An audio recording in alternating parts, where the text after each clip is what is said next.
Hello. Hello? You alright, mate? Can you hear me? Hey, here he is. Yeah, you alright, mate? Good to see you, man. How you been? Yeah, not too bad. Not too bad. How the hell have you been then? Yeah, up and down, really. Been, I'm a lot better now than I was a few months ago, but Yeah, that status you posted. yeah. Yeah, man, it's like that's just the life of a fucking artist. That's trying to make it big, isn't it? Unfortunately, yeah. It's shit. But, through that, I just kind of thought, fuck it, I'm not going to just sit around and just be miserable all day. I'm going to just get out as well, not just focus on art and just stay in my Yes. room all day, but also, That's the spirit, man. That's usually that is the best way to go about it, because like it's not good if you just lock yourself in and just focus 100% on art. It's unhealthy. yeah. It's unnatural as well. Yeah, definitely. Oh wow, that looks sick. Cheers. Yeah, I was kind of thinking of. I've just been doing quite a lot of studying on simplifying forms as much Right. as I can. That's what I need to do as well. It's actually once you've like learned how to do it, like it's quite easy, really. I mean, if you like zoom in right here, Yeah. it's all just like big blocks of colors and just strokes here and there. It's very, very simplified shapes. I'm kind of thinking about how will I develop this into a 3D model? Like where's the topology? Where are all the triangles and Yeah. the edges of the model? How would I construct it as a 3D model, but doing it in a two-dimensional sort of space? Are you planning to make that into a 3D model then? Yeah, once once I've learned 3D. Once you learn. I've learned it and I've mastered it, yeah, I'll definitely do it. Because I'm thinking about trying to make it as easy as possible for a 3D developer to be able to look at it and go, right, okay, I know what he wants me to do, instead of developing things that are just really, really complicated looking. It will just make their lives really, really difficult. Yeah. That's a good way to think. Hmm. So, what have you been working on besides the caveman image? um. Well, I haven't got like, because I did that. I had that provenance project for university, but I haven't carried on with that. I've just been uh, on and off doing just random bits really. Oh, right, okay. haven't haven't done a massive amount to be honest. I want to finish off that because I want to just have like good. I want to just focus more on concept art and just have because that's what I want to do. I can't just do pretty illustrations or studies all my life. I need to start baking all that information into actual concept art. So I want to have like I was trying to make finish that Postman that Yeah, yeah. but I'm kind of stuck with that. Well, It's I pretty boring. It's boring looking, and I need to make it a bit more interesting. And I don't know. I think, yeah, I think what you need to do, right, is with the whole idea that you've got behind it, like the execution of the design is not very exciting, Hmm. but you are thinking in the right way. You actually hit on something that is not, that isn't really focused on an awful lot. Yeah. I think it needs to be focused on more in the industry. You are focusing on something that is not all to do with violence. Yeah. And as much as like I'm not like a pacifist when it comes to like, oh, violence in games is a bad thing. It's like, no, it's nothing to do with that. It's just there's an oversaturation in regards to violence, and I think if you have something that is actually very cleverly designed and is not, violent, that is not like sort of take, doesn't go towards destruction and stuff like that. Yeah. You just make a mech and then just stick loads of guns on it. That's easy. Designing a mech that can actually be implemented into society That's hard. That's a very difficult thing to nail. And I think you're definitely going in the right direction of focusing on something that is, Yeah, that can be implemented into society. What I can suggest to you to focus on yeah. is to design a sign like a futuristic fireman. A futuristic fireman. Yeah. That sounds like a good idea. Do you know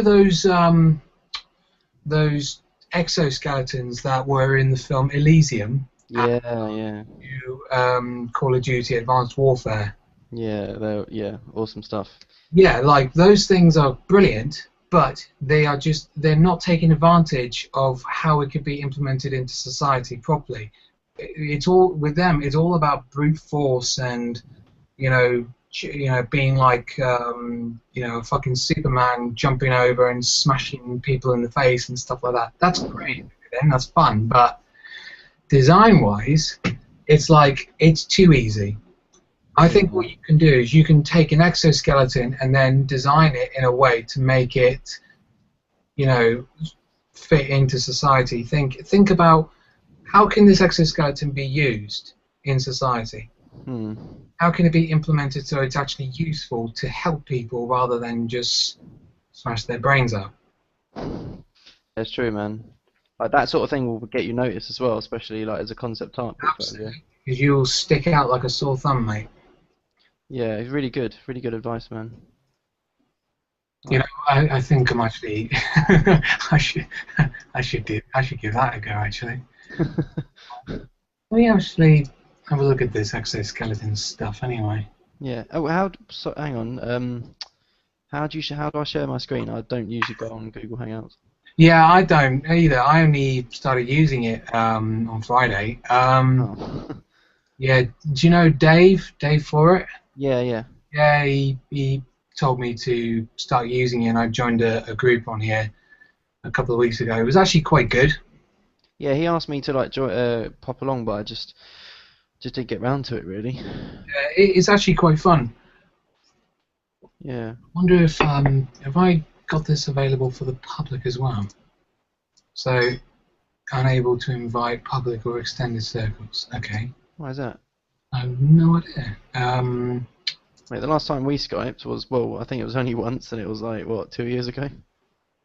Yeah, wow, shit. It's been that long. Fucking mental. You were doing like environments because you at that time you were trying to focus on environment design. Yeah, that's right. Did you finish that? Yeah, I've done some environment stuff. I haven't done enough of it. I still think I need to do a lot more. But yeah, I've definitely got enough to kind of show that I've got some sort of knowledge about it. Hmm. Definitely. Right. To share your screen, Got to click on the left here. yeah. Do you see this? Do you see a column on the right, on the left-hand side of your screen in the Google Yeah. thing? Screen There's share. a green screen with an arrow on it, Yeah. and that it says Share Screen. So you click on it, and then it gives you an option of which version of the screen do you want to share. Do you want to share your camera, or do you want to share like a specific page that you're on, or do you want to show your Well, full? I want it so it would be cool if we can like so I can see what you're doing, but then you can see what I'm doing at the same time. That's right. Yeah. So, is Okay. is Okay. that your display picture?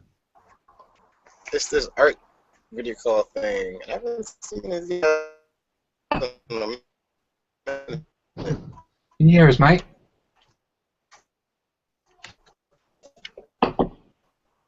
Well, But Yeah, you're breaking up really badly, man.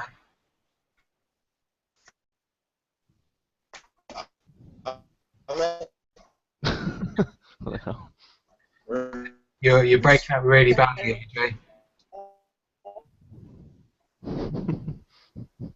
Mhm. Can you hear us? Do you know Sam? Do you know him? Yeah, I've done a couple of Skype sessions with AJ. Oh, he's got poor internet connection, I think.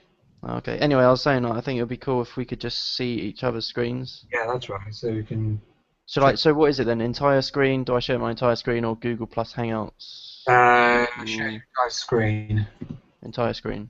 Okay, That's cool. how I do it. Yeah. Is it working? Uh, Something's happening.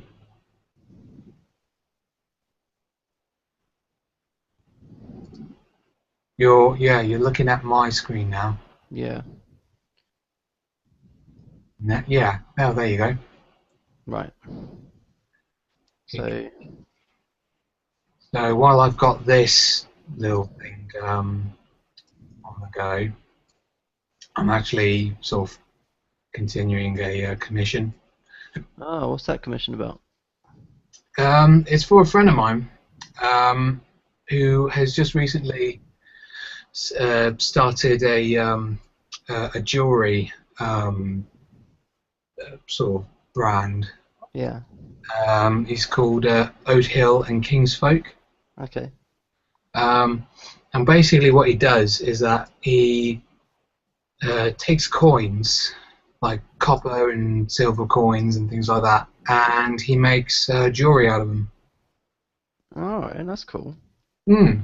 Yeah, he's pretty good at it. It's got a lot more popular. Oh, sweet. That's quite a niche thing. Yeah, he does make quite a bit of money from it because it's becoming quite popular at the moment. And he's going to have another stand, another stall opening up this weekend. So I've got to get it in by Friday. So I've got loads of time. Mm. It's just a case of what I'm trying to do with this is try and populate it with lots of relevant themes. He's listed down. Where's my iPad? Oh, basically, I met up with him, and he sort of gave me a list of all the things that that it needs to have in the illustration. What's the illustration actually for then? It's a banner. He's going to blow it up. I don't know, something like about the size of a wall, or something like that. Really big.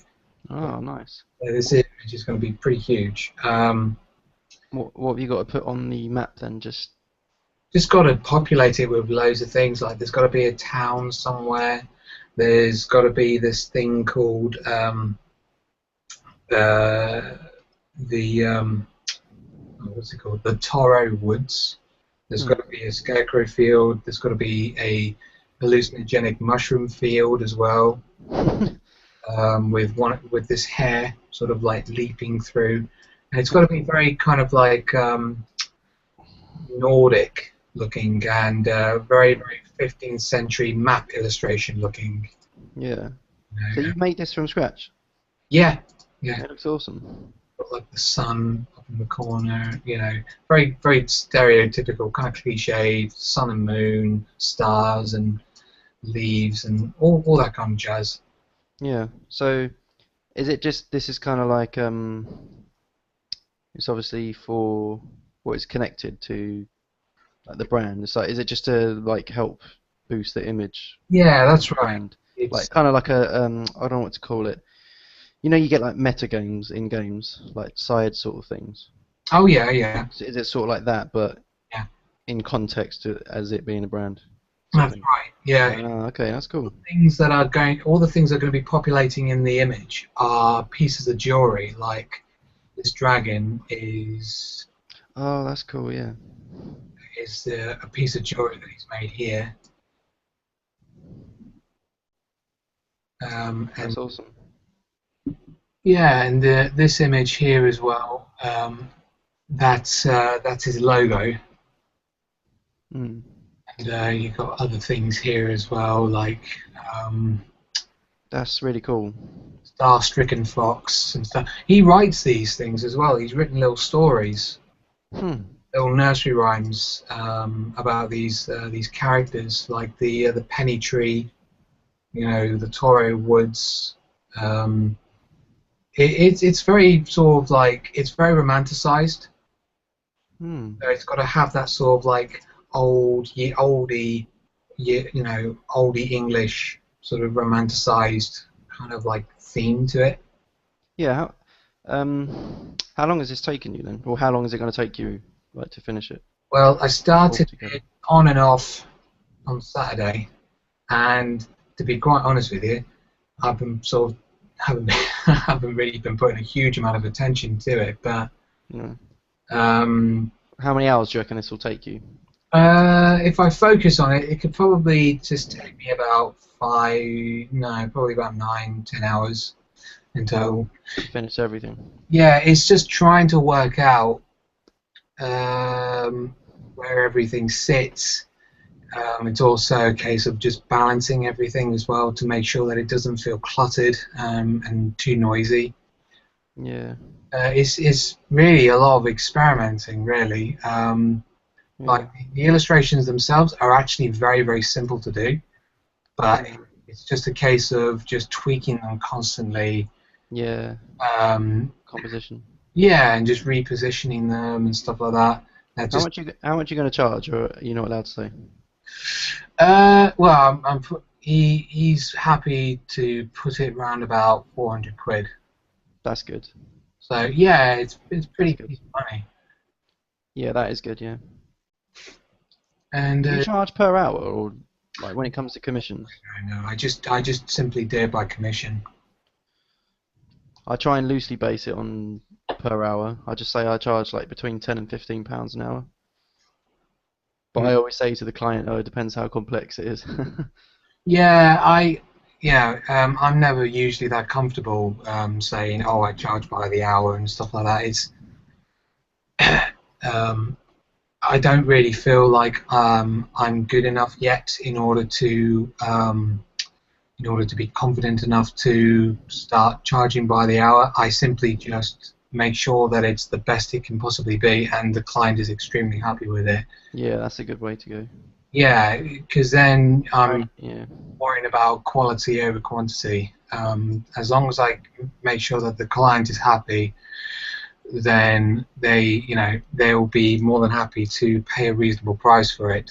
Mm. And they'll be happy with the product, and hopefully they'll give me a good review, and I'll get more work out of it. Yeah. This is kind of just on and off kind of Yeah. stuff, really. I don't think like I can keep this up as sort of like a career path. Yeah, that's what I've been thinking about. I've been thinking about this a lot. Yeah. Yeah, because recently actually I thought, oh yeah, I wanna get like more of a name for myself, like get more coverage, like a kind of like a reputation, Hmm. uh, and then I'll just be happy to freelance for like a couple of years or maybe a few years. But I think I still want to do that, but only for maybe for the next year at the maximum, which will involve a lot of work. Um, uh, and then just try and look for internships or like jobs after that in studios. Yeah, that's kind of what I'm doing as well. Yeah. Yeah, just like mostly just applying for full-time work here and there. Mm. You worked for a games company? I can't. They had like quite a quirky name. No Joe Bones. Yeah. How Yeah. long? So was that a contract? Yeah. Okay. What was that like then? It was really good. Um, it was pretty decent. Like I was treated very, very well. Mm. And considering that this was like my first time working on an iOS title, Mm. they were kind of sympathetic to the fact that I was quite inexperienced. So Yeah. there were a couple of things that I got wrong every once in a while. Like I had so much to learn, and in such a short amount of time. It was a pretty tall order. Um, and I not only had to learn the technical side of of developing a game, like how to successfully use SVN properly, um, and how to texture models and stuff like that in 3ds Max, and also learning the power of 2 texturing, because I wasn't even aware that you had to do that. You know, I was that bloody inexperienced that I didn't even know about it. What, having to texture 3D models? Yeah, well, just knowing that you had to use power of 2. What's power of 2? What do you mean? It's basically that means you have to use a boundary um, that is mathematically even. Like the dimensions of a page, it's got to either be something like, you know, when you go into like new page in Photoshop, Yeah. the dimensions of the page, it's always got to be either 256 by 256, or if you need more room, you have to times it by 2. But you have to double 256, so that's Oh, so it's 512. by 512, and you have Oh, right, yeah, that's like yeah, yeah, I know what you mean now. Yeah, like it's just the way like computer, what's it, like megabytes and all that shit. Like storage is arranged into that sort of. yeah, I think it like schools kind of need to like teach that a little bit more, because like my my boss was like, he was amazed that I didn't know that. Um, so yeah, that was. What have you got work that you can actually show for what you did for Oh, have you not seen it? Because I saw your Sony stuff and it was awesome, but I don't know if I Yeah, saw. not checked out my new website. You, of course you haven't, may have. Let me check.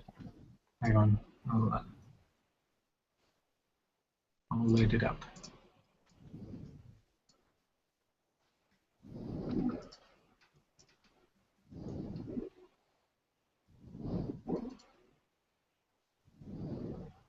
Okay.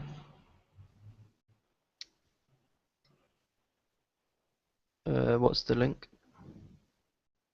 Yeah, can you see it in the group chat? Uh, Should be on oh, the how do I get it? top. Oh, okay, yeah, I got it up now. Okay.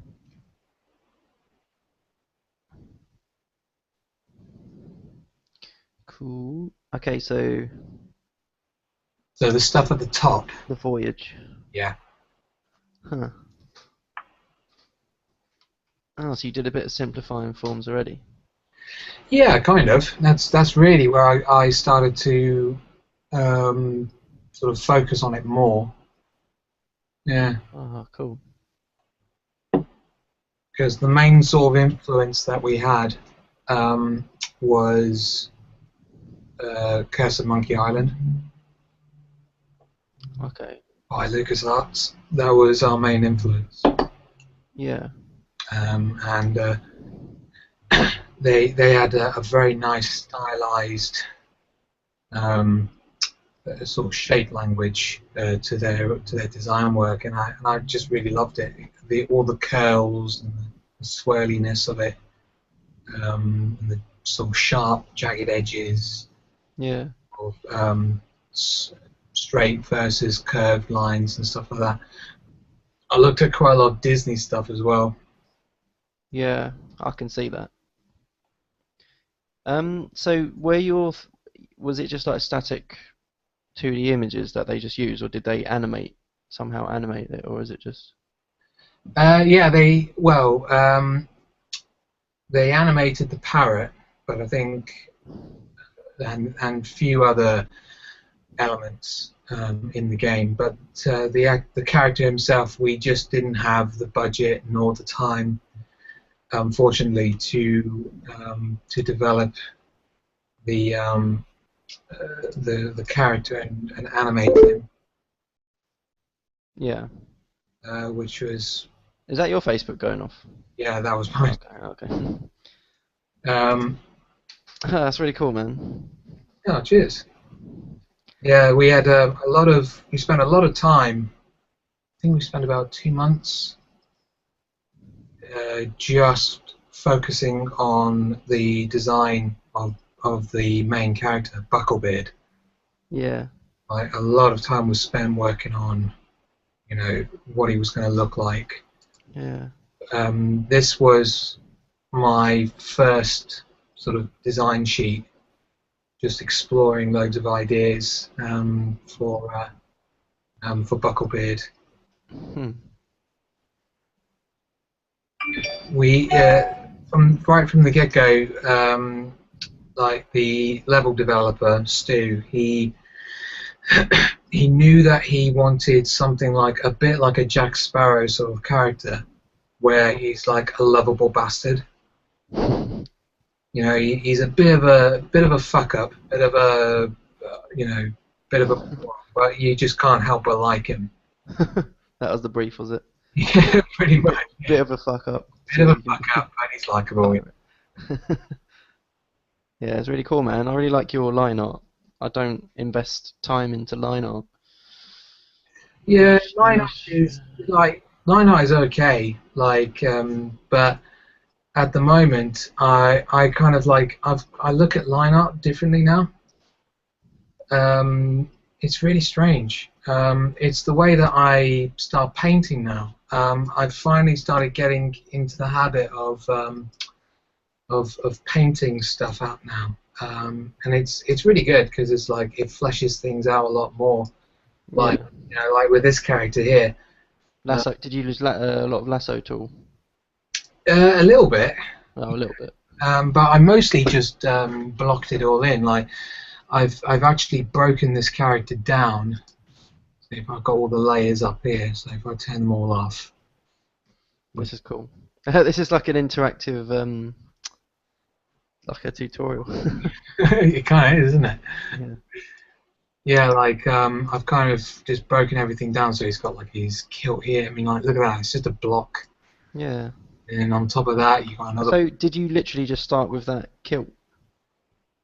No, Oh no, sorry. Yeah, obviously not, because you got the yeah, the outline there. yeah, I just did a very quick sketch, just trying to work out where everything sits, and just kind of working out the proportions, uh, Yeah. and making sure that the anatomy felt right. And once I was happy with it, I then started to sort of like block everything in with just big Uh, blobs of colours. These were all flat at the time when I did these. These were just big blobs of red and then blue, and then on top yeah. of that, I then added some, you know, uh, some buckles and some feet pads and a little cloak thing on top, Yeah. and then added the main character on top of that. And from there, I've just kind of, just kind of winged it a little bit, and just keeping in mind where the light direction is. So like um, the light the It's got light. it's got very sculptural feeling to it. Yeah, that's kind of the route that I wanted to go with it. Just kind of sculpting it into sort of like a crayon, sort of pastel, sort of like look about it, Hmm. and making sure that it was bright and colourful. Yeah. Because I wanted to keep it with that theme of some of these other characters Yeah. that I've got in on my website. Characters at the bottom, like these ones. I'm really pleased with like the way that that some of these had come out. Just very very bright, very colourful, very inviting looking. You know, Yeah. and very simplified shapes to them. Yeah. Yeah. I really like them. I especially like the which one is it?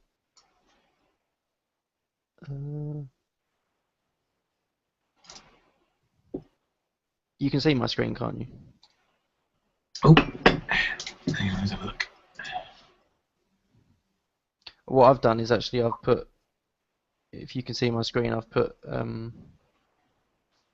Google Hangouts on the left and just Oh, yeah. halved it and put whatever else on the right.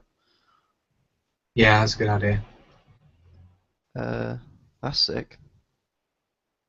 Yeah, that was some sketches I did for my final major project. Yeah, that's awesome as well, man. Yeah, anyway, I was gonna say, this one. I really like this one. Oh, Character sheet. yeah, I was kind of thinking of doing him as like he was basically a redevelopment of one of my already existing characters called Folly. Yeah, I remember that one. Yeah, I'm still like I still feel like there's something there, you know, like the whole idea of like Folly and the gang and stuff like that. There's something there that can be made into a game. And you know, eventually one day I will come about, you know, having these featured in a game sometime. I could definitely see them like as a game, like sort of like Ratchet and Clank Yeah, yeah, slash Jack and Dexter. Jack and Daxter, Yeah, sort of like blended with a little bit of Rayman Legends. yeah, yeah. That's what it is. I can see that. Yeah, I'll fucking love that game. I mean, like, look. Oops. Look what I got for my phone screen. Awesome. Wait, did you do that? No, no, it was by a French artist. He was one of the developers of the game. Huh. I forgot his name, but he's just so good, super sick. Yeah. Was it better working for sorry, I forgot the name of the game company that you worked for to do all those Voyage? Was it better to work for that company or Sony? Um, they both have their ups and downs because they're both very different companies. Because Sony Guerrilla Games was a company that was huge. They had like over 200 something, you know, employees at that studio, Mm. um, and they were all lovely, really, really nice people. And then I went straight from that down to working with three guys. Mm. So they're a very, very different environment altogether. Yeah. Um, Okay. yeah, and working with Mojo Bones was definitely the most profitable. Profitable, yeah. How much? What was the money like? It was 1,500 a month. And that's full time. That was full time. Did you have to work in studio? Yeah, 9 till 5 usually.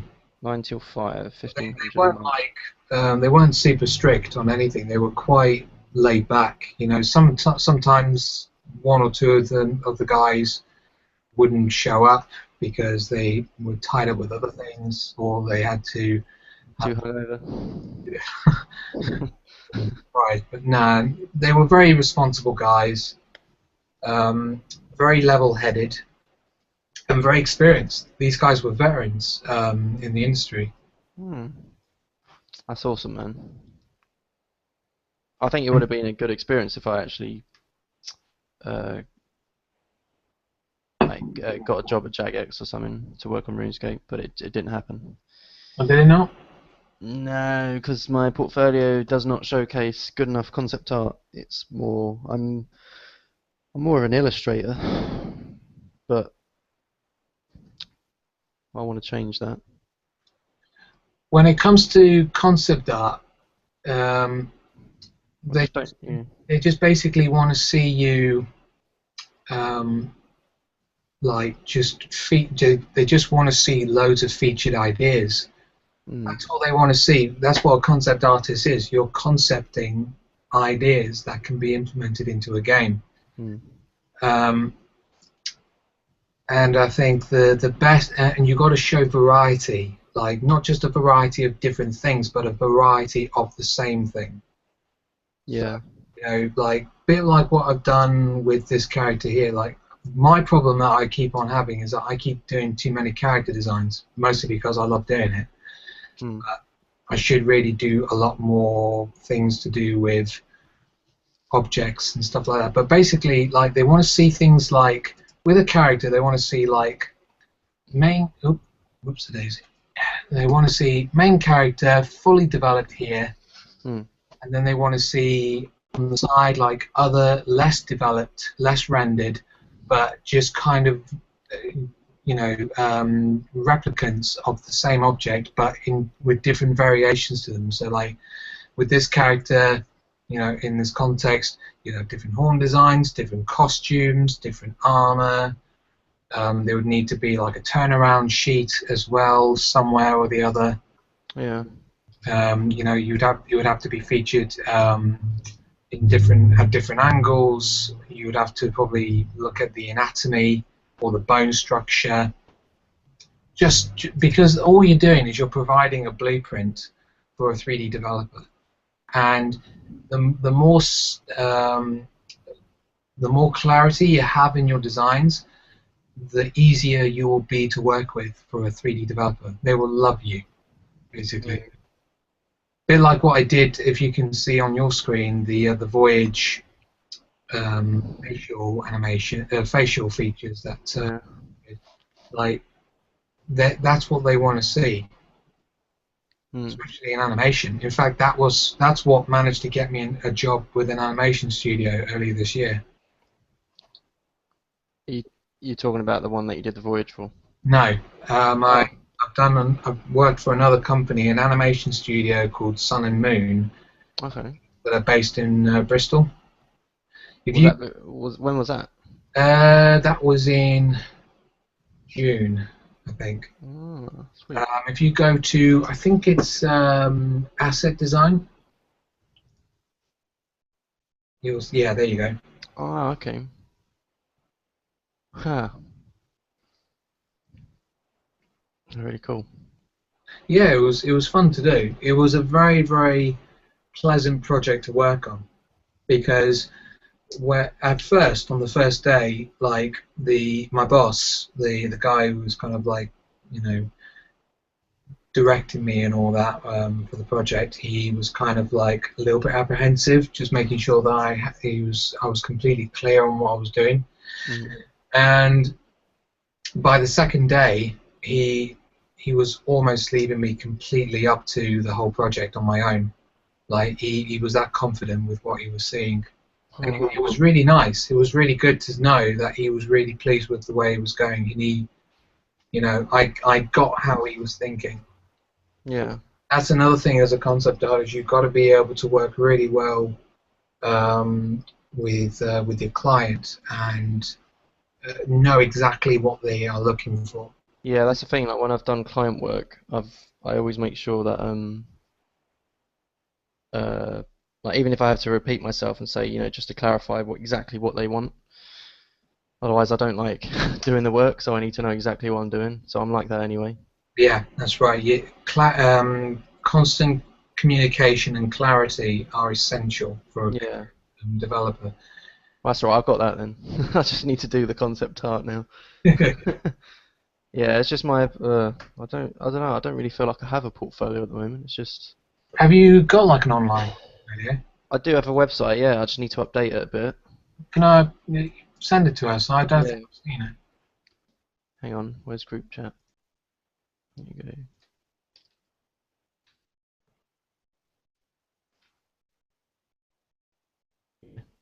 Let's have a look.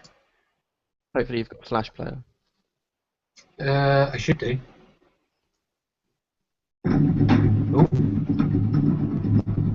You can mute that at the bottom right. Yeah. oh, cool. Well, that's the booklet that that's what I did for Your final major project. yeah. Yeah, this is fucking nice, dude. I did.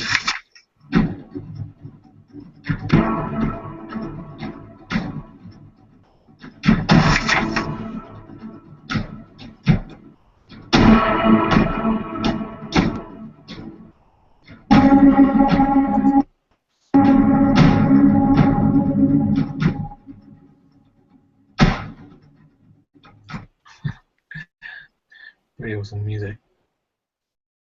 Yeah, it's royalty free. It's actually from the same website you got yours from that you did your show reel. Oh, right, okay. Yeah, it's from there. Yeah, that's pretty good. Yeah, I mean that's like a booklet, but I don't know if this is portfolio.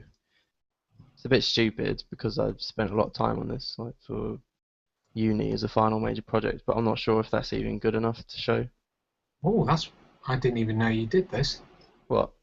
Little animation of how it walks. Oh, right, yeah. That's really good. Very nice. Cheers, man. No, Christ, I think you've got it, mate. Like, what's really good about this is that you're showing very clearly that you can take an idea and then explore it in great detail. Yeah, but I don't know if it's the main problem is I don't know if it's just good enough. I don't know. I think I've Um, I got a think, little bit better technically since yeah, you definitely have. it has been a year. Yeah, I think the actual design itself it's not like revolutionary or anything like that. No. It's okay. I think the waistline for it is a bit too thin. I feel like I can snap him in half. Yeah, so I was thinking that while I was designing it, but I tried to counter it by because I wanted it to be like curved, but then I tried to counter it and think of it like if it existed in real life, and I thought like all these different factors. So what was I going to say? Yeah, so I've got the hind legs, so I thought it would counterbalance, but I don't know. Yeah, it's a creature that I can kind of see it working in a sort of like a sci-fi horror or sci-fi fantasy sort of RPG or survival horror kind of game. Yeah, This is pretty interesting. Yeah, it's great level of like of detail, not in the aesthetics, but in just the way how it, the way that you're thinking about this creature, how it eats, how it moves, how it breathes. You know, it's not, that's quite hard to find. I don't see that a huge amount in successful concept art portfolios where they go into extreme detail. in one subject. Yeah. Um, there's only a few times I've seen that in like Japanese portfolios, but when it comes to like mech designs, they're just absolutely on the ball when it comes to that kind of stuff. I mean, Yeah. seriously good stuff. This is interesting. Like, is this sort of meant to be like decorative sort of Yeah. patterns They've to got like they've got like living well, algae is living like algae or whatever algae? it's called. Algae, yeah, inside of them. Sort of Oh, like a algae, and it sort of illuminates sometimes depending on different chemical reactions or whatever. that's interesting. Yeah. Yeah. I don't know if you noticed, but I've used the same posture for different things. I think I could have been a bit less lazy, but I was running out of time. No, I mean these two, these are the two best images I've seen in this image in like all of it. Yeah.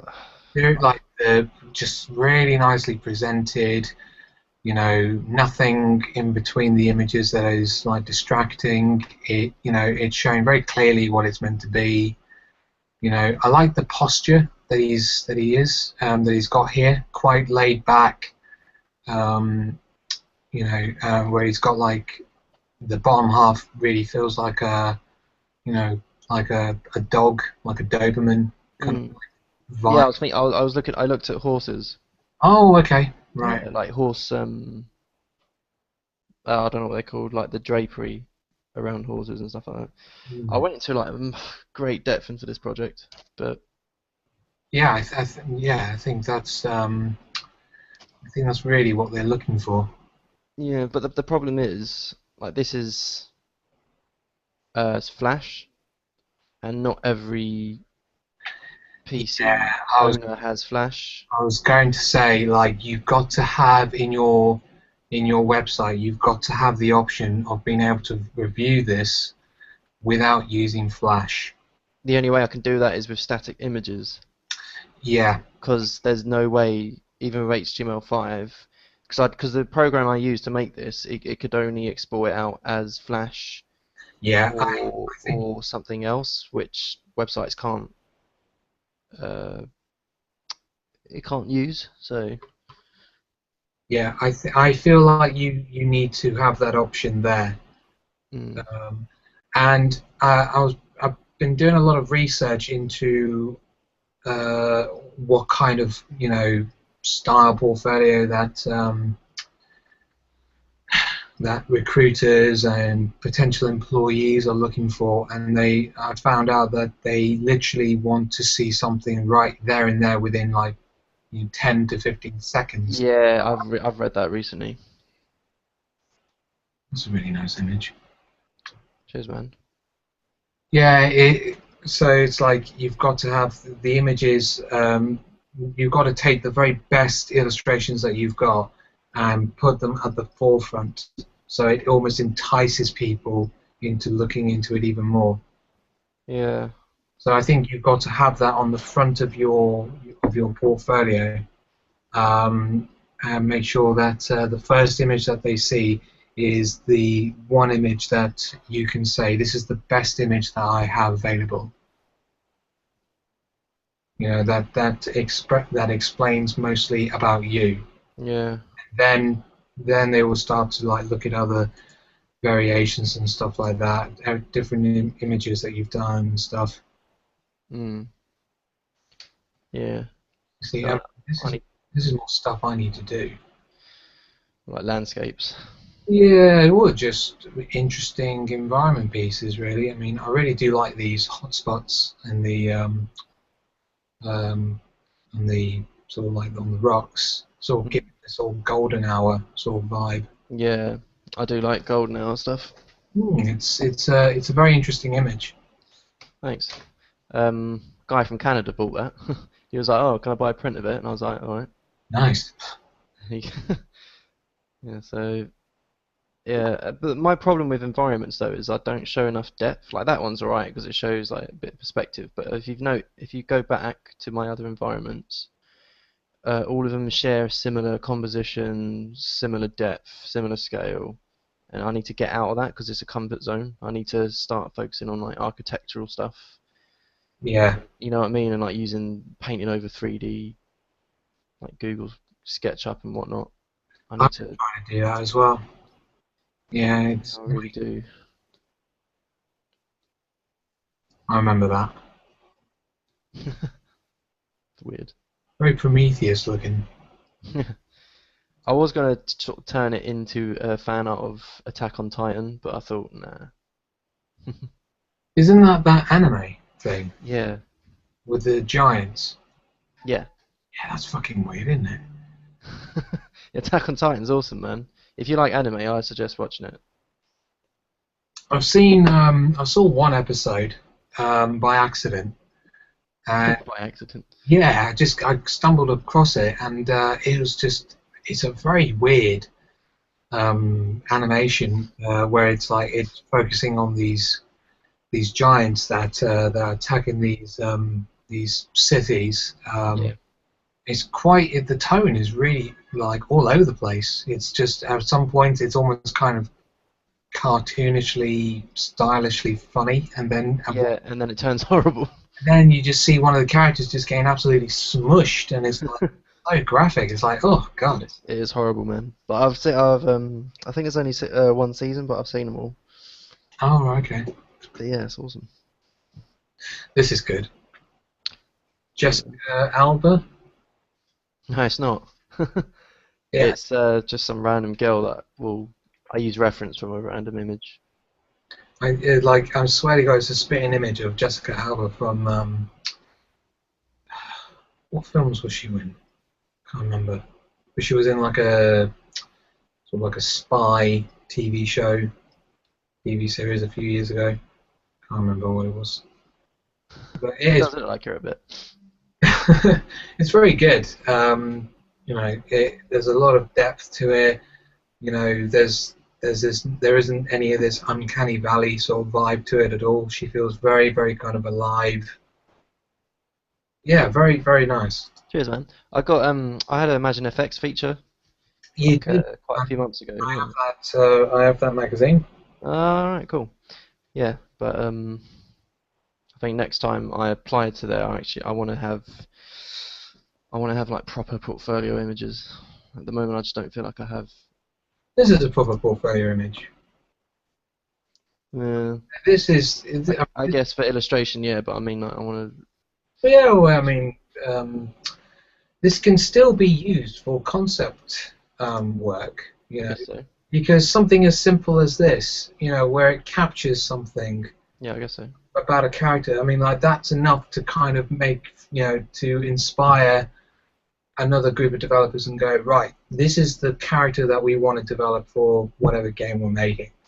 You know, so it is relevant. You know, I Yeah, know I what guess so. you're saying. Like you want to go into more sort of like focusing more on the mechanical side of the concept art, like showing things in different angles and stuff like that. Like all you need to do with this is take this development, this image here, and then just draw the back end of him, Yeah, and just do different variations of the same character, but with different clothing, different yeah, patterns, perhaps with injuries, different like gear and stuff, backpacks.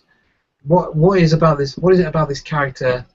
You know that is interesting. What kind of accessories can you add to him that can help describe his character a bit more? Because yeah. accessories See, describe what kind of environment he's in. If he's got like a backpack and a baseball bat that's all bloodied, and he's got a riot shield that's been stapled together and sellotaped, that describes that he's in some sort of environment that's, you know, that's filled with conflict. yeah. See, that's the thing. Like, I know all these questions you're asking. Like, it's like I know what to do with concept art. Like, I know what to include, and I see so much of it in my bloody Facebook feed, and like all these amazing artists portfolio websites, and it's just I don't actually do that, which is annoying. It's like for the most part, it just seems like I've focused on more like just illustration and technical ability rather than concept art. And that's not a bad thing, man. Yeah, but it annoys me because I want to get into concept art more. At the moment, it's like 70-30 Okay. the ratio, and it's just I want to make it half and half. And it's just I know like I just don't know. It's like I do like just single images, like just back to that like character there. It's just some man standing. Like there's no background to it. There's no like as you said. There's nothing to suggest like who he is or like what he does. Do you know what I mean? And it's just Hmm. I need to get out of that habit of just uh, you know, illustrating an image, you know, I need to show design, Hmm. you know, thought processes and stuff, and it's just really annoying because I know I need to do it and I haven't done it. But that's why I wanted to do that Providence project as my final major project, Yes. so I could show all that, but in like a more of like a finished product, as like in that case as a booklet. Yeah. But other than that, I need to have separate images that can speak for themselves in as pieces of concept art like you have, and it's just I annoy myself. I hear you, man. These ones of the skull that you did, these studies, really, really good. Cheers, man. There's this whole debate about whether you should show life drawing in your portfolio, and my answer to that was fuck it. Well, yeah, I mean, Depends, like if it because because I'm trying to advertise myself as an illustrator and a concept artist. I thought, you know what, I'll just throw them in there anyway.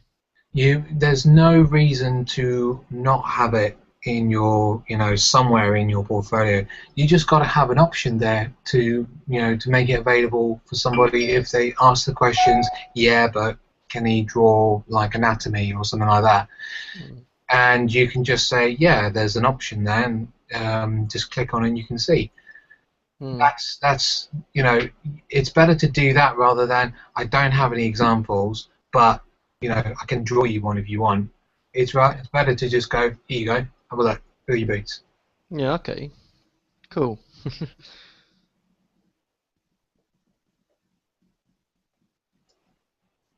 That's a really interesting one. Yeah, I was trying to focus on like brush strokes, Yeah. and like just more expressive. Yes, very nice. You using CS6? I am, yeah. Yeah. Okay. I'm just thinking, like, what exactly are you doing to get that sort of nice, so almost kind of traditional blend? So it's almost oil painterish. I'll throw you some links. Cheers.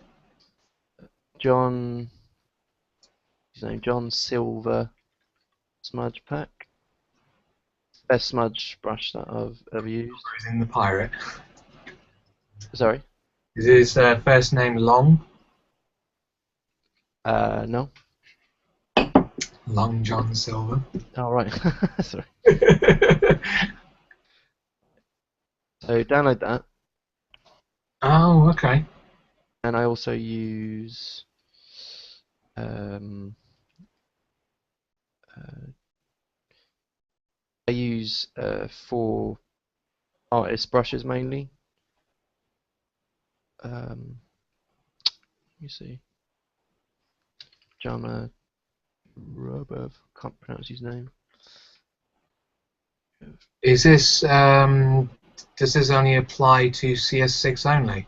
No, it's just a brush, and Oh, then you just use the smudge tool, and then smudge away with any of those brushes. oh, I see. But you can use literally you can. I'm sure you know anyway. You can use any brush to smudge anyway. Yeah, yeah, yeah. But that's exceptionally good at smudging. Right. I want to give that a go. Yeah, give it a go. Um, hang on.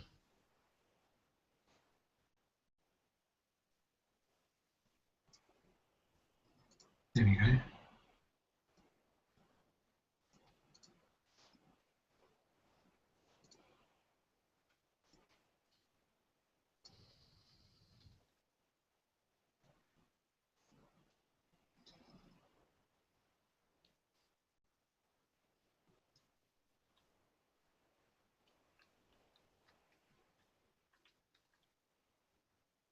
'Cause for a while I was like trying to find, the perfect brushes.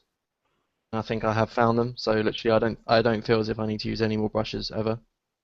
Yeah, So I'll just paste all the links, and if you're interested, you can try them out, download them. yeah, definitely, man. Thank you. Um, so have you seen Sergey? I can't really pronounce his name. Sergey Kolsov. Hailing. Uh, Yeah. yeah, yeah. Oh my God, I think he's one of the most amazing artists I've ever come across. He's a very, very clever chap. Amazing. But yeah, I use some of these brushes. Oh, yeah, I remember the one that he did of the mermaid being sort of fished, almost. That illustration where he Yeah, fishermen are sort of sorting out a mermaid. yeah. I had that as a wallpaper for a while. Very, very good illustration. Mhm.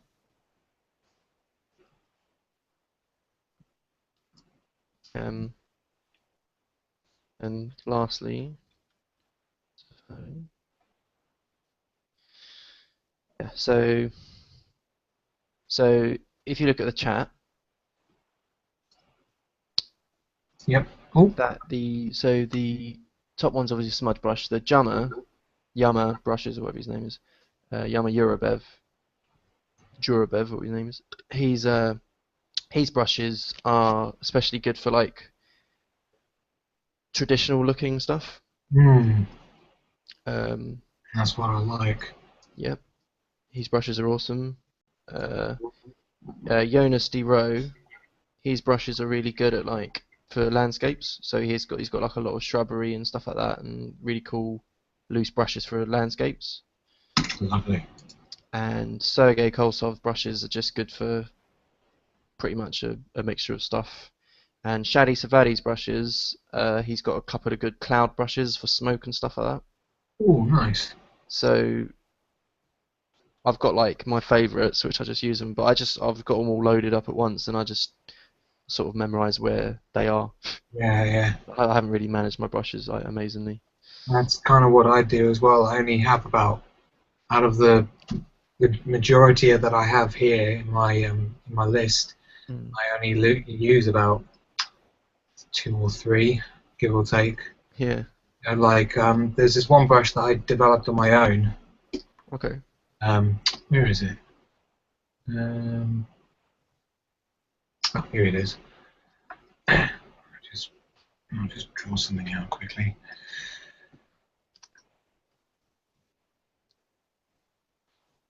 So it's a very sort of like, Oh, that's nice. yeah, very traditional looking. I use this sometimes just to sketch out an idea. It's very very nice to use for like sort of trying to figure out some shapes. That is nice brush. Yeah, it's good. It's good. It's just a brush that I developed Can I have it? a year and a half ago. Yeah, I think I'm just wondering how do I send it to you? uh, Send that one brush. right click, send. Uh, right click, rename brush or delete brush. Um, Hmm. I could send you my link to all my brushes if you would like my saved version of all the. yeah, that would be easier, Yeah, okay. I reckon. So what are you going to be working on? You're going to be working on that Yeah, sculptural yeah, job. yeah, a bit of both really. I kind of like chop back and forth between the two. Hmm. Maybe you could like do only when you've got time. Maybe you could do like a really rough paint over for this postman guy, because I think I'm going to work on that in a minute. All right, yeah, I'll be happy to do that. Or even just suggestions. You don't have to touch it if you don't want to. No, no, I don't mind. I'll be happy to help. Um, I'll right, be right back though, because I really need a piss. sure, no problem. Alright, be right back.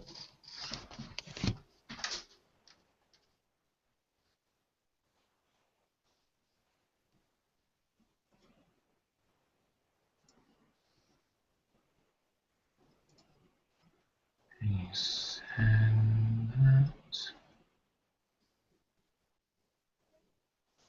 Oh, can't send it.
Hello.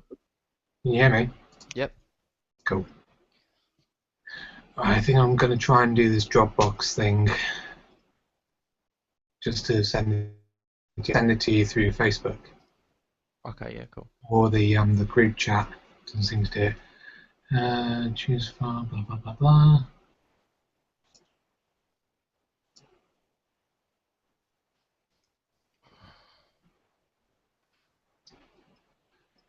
Come on.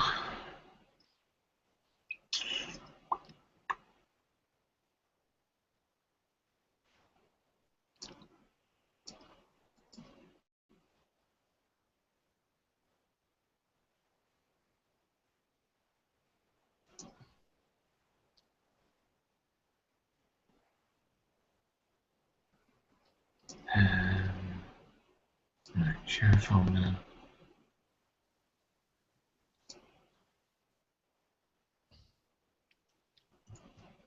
Yeah. I've had a few commissions, but not a massive amount. All right. I've done some like graphic design, some like band artwork. Well, for what was in regards to what was the company? Oh, it's just friends. Oh, right, okay. Well, one of them was a friend, yeah. For his band Three Kingdoms.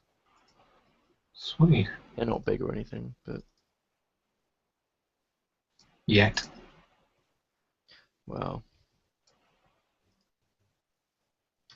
Oh God, how do I bloody do this?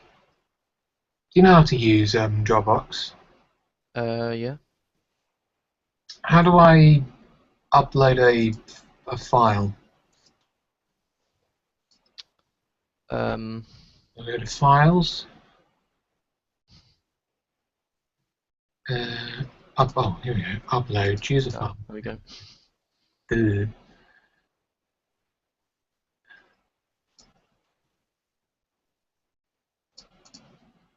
Just upload that. Oh, it's a pretty big file. 175 meg. Oh well. Shit. Didn't know it was that much. Should just take about a minute. Yeah, no, I'll show you some stuff that I've done. Go for it. So this is band artwork I did. Nice. It's like it's not all painted, but it's like I've blended in some photos. It's like a bit of photo, bit of texture, but bit of painting. It's very nicely put together. I like the fact that it's a very, very clear image. Like it's got very, very nicely silhouetted rocks. It's not really wishy-washy, or Yeah. it doesn't have any feathered brushes or anything like that. It's a very, very nice image. Cheers, mate. Um, Yeah, the dickhead still owes me money for that. That's one thing about freelancing that's off-putting as well. That's one of the reasons why I only want to do this for a year more at the maximum before I try and find a studio job. It's just payment, late payments, or just not getting paid at all. Just fucking Yeah, I mean, I would try to avoid as much as you can doing the work for free. Oh yeah, no, I don't do work for free. Okay, good. No way. But also I'll show you another commission I did that I should have got paid for, which I haven't, because the dickhead's moved to Ireland, and apparently she's lost contact with all her family as well. Oh, man. I did this, so it's like this sort of Star Wars style movie poster, but she wanted her and her boyfriend in it, so this is what I've done. Oh, so like a Drew Struzan sort of like Yeah, style. yeah, Very nice. Casey Affleck. yeah. But that's really annoying, so I didn't get paid for that. Just a waste of fucking time. Yeah. Let's see what else I got. Oh yeah, I did the biggest. These are like the biggest commissions I've done. Um, Wait, I'll quickly show you.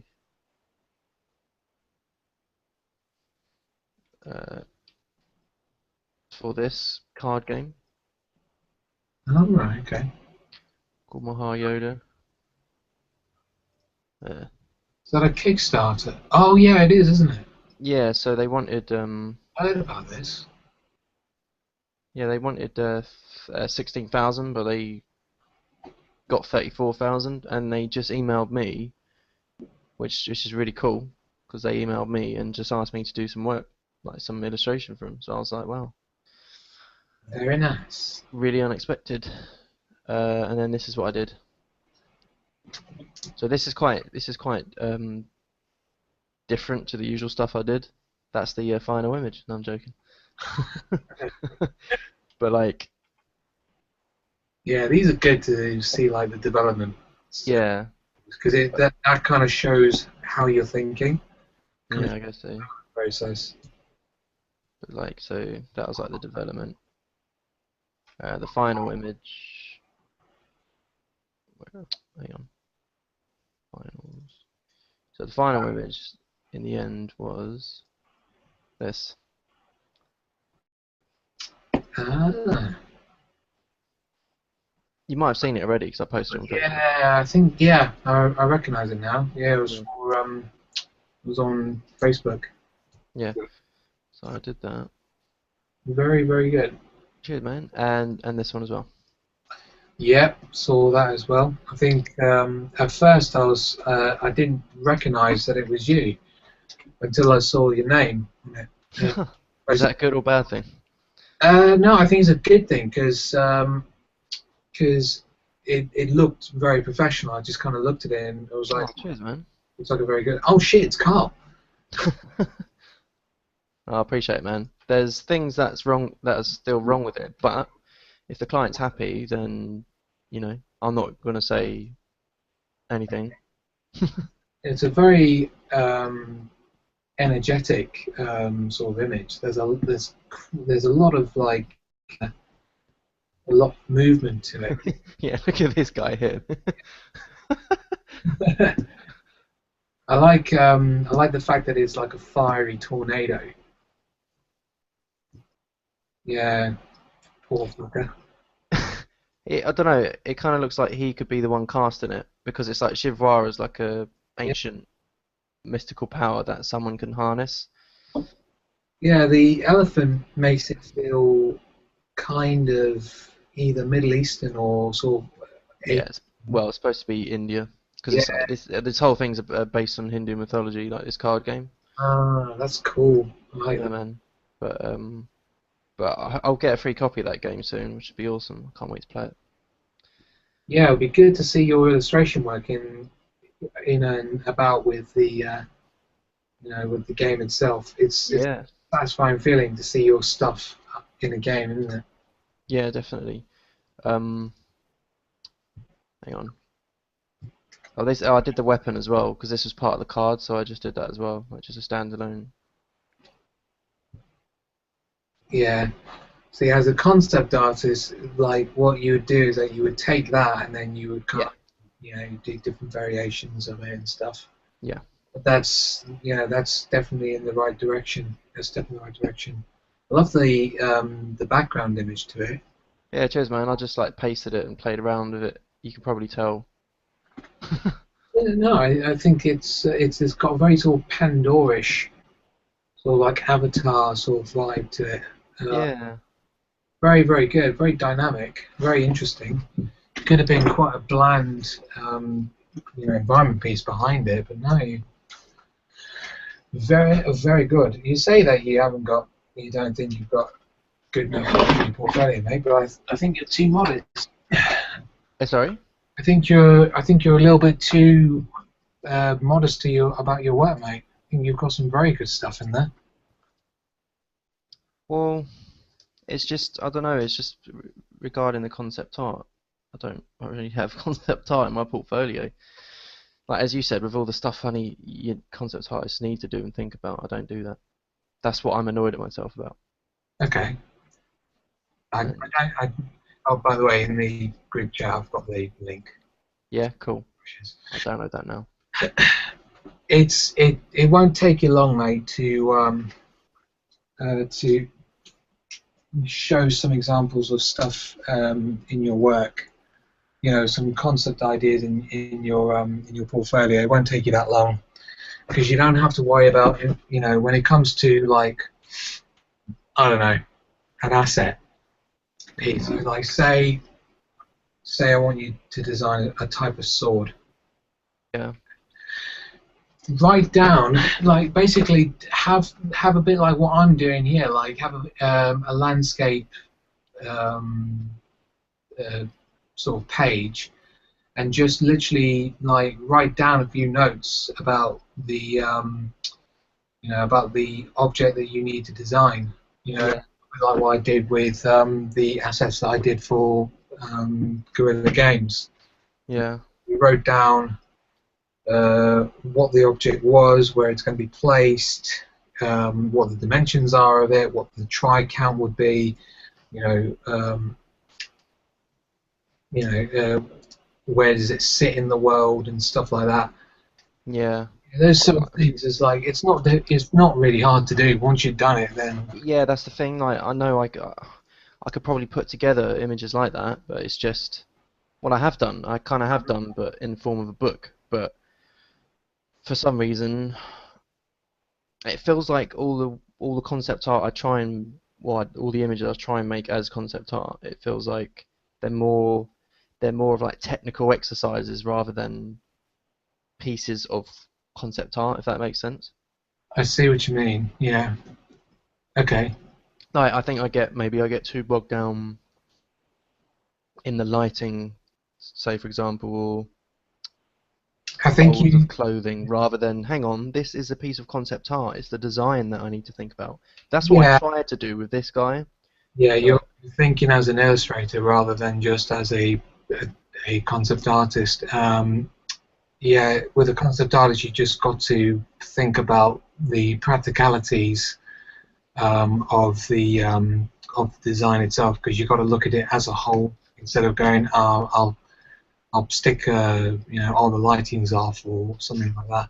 no, no, that's my biggest flaw.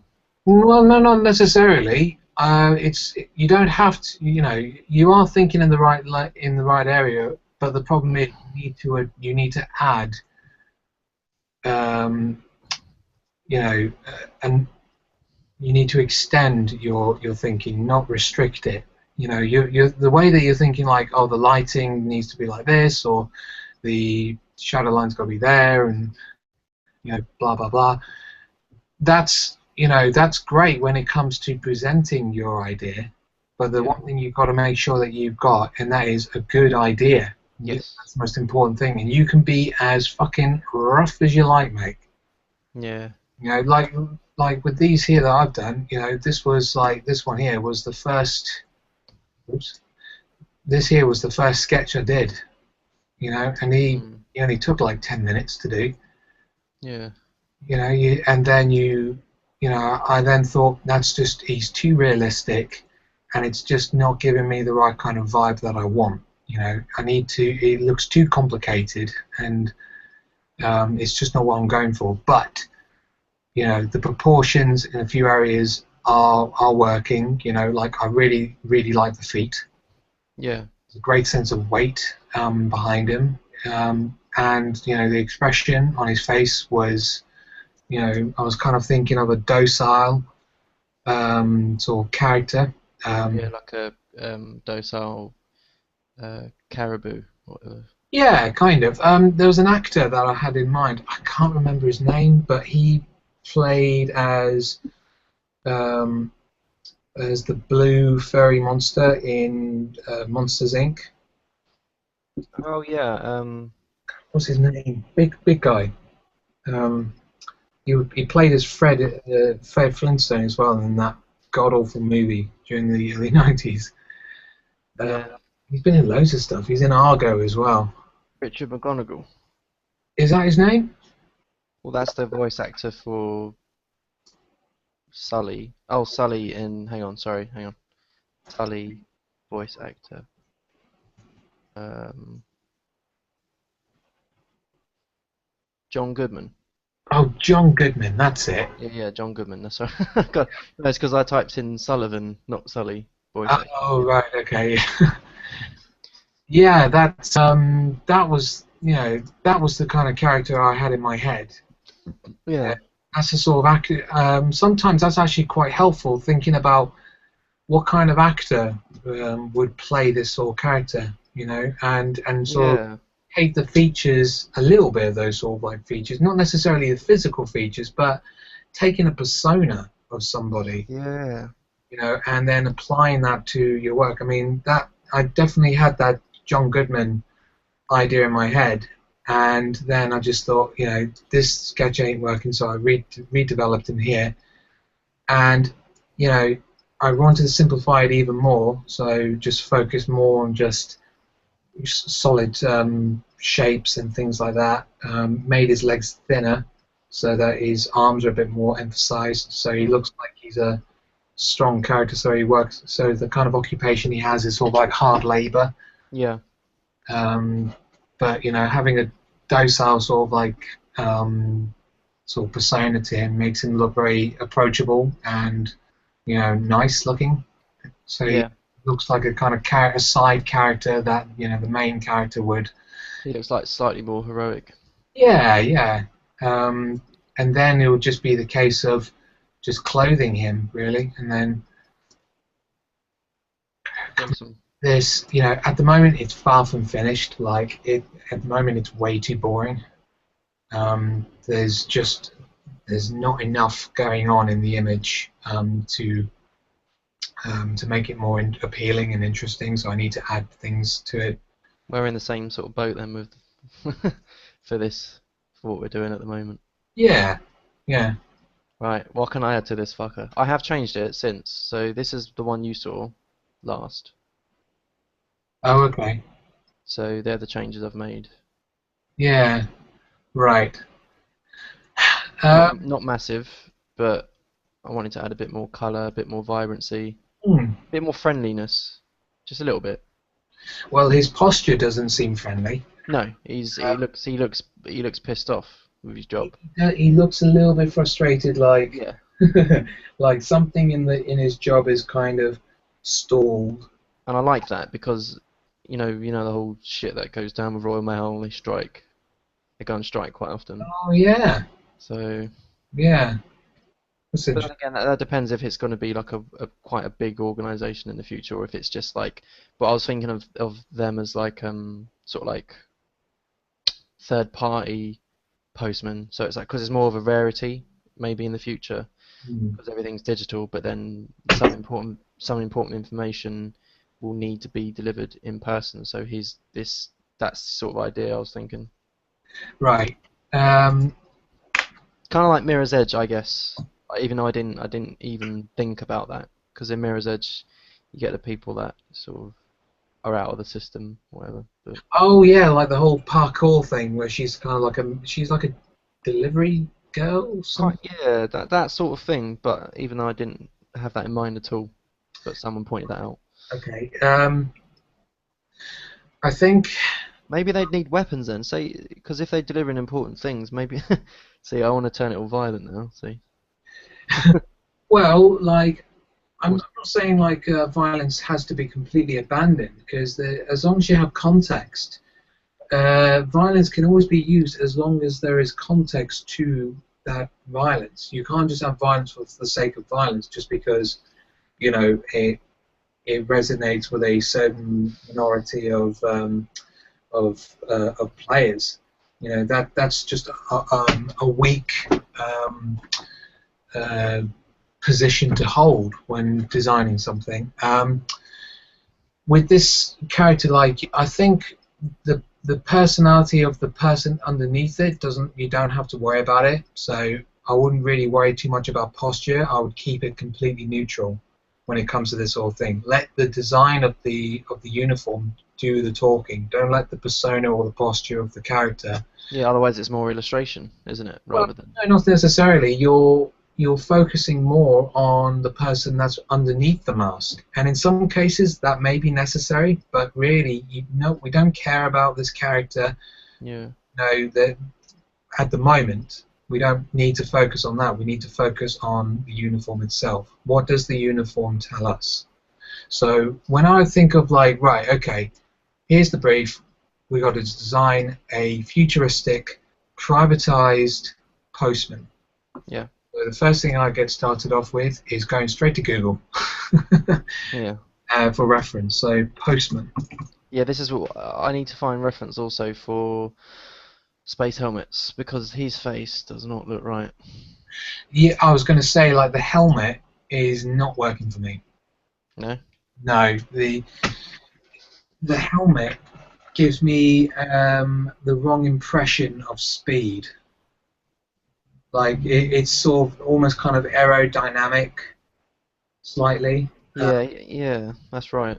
and it looks more like a racing helmet. Yeah. And I don't, that's not a bad thing. I think And it's a it, cool idea that it's like racing and all that, but it's as a postman, it's just not sending the right signal. yeah. You've got to think about what is it about a uniform that seems VIP. You've got to think about, you've got to look at like,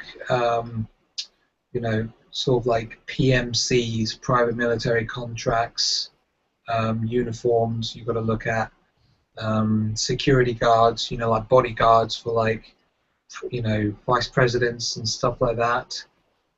And sort of blend those sort of things together with the sort of shapes and forms that make up a postman's uniform. Yeah. So the first thing that I kind of think about is, yeah, God, this is annoying. I mean, fucking postman Pat. This is interesting. That's quite good. What? Thomas Patterson's portrait of the postman. Hmm. So there is actually quite. There's nothing sort of comical about this. I mean, that's fucking comical with the whole kind of like beret hat and Yeah. suit and tie with with a rucksack kind of thing here. This feels a lot more important. So Yeah, I really like the way he's standing as well. yeah, so he's very, actually posture I think would be quite, it would actually help the design itself. So I tell a lie, probably focus on the right kind of posture for it. I mean, with my current posture of his arms crossed, does it look? Let's have a look. Would it be worth changing that? I just wanted him to look cool. It's a cool design. Like like everything kind of like looks really well rendered, but the overall design is just it's not there. It's not there at the moment. Like I feel like there are lots of other areas that you can explore rather than just focusing on this one idea. And don't worry too much about final rendered stuff. At the moment, what I want you to do is I want you to open up a new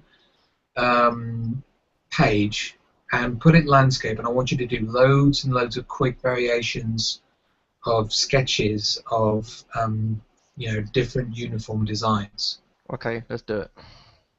Sometimes, as an artist, you just need to go backwards. Like if something's not working, you just need to fix it, rather than just keep rendering and rendering.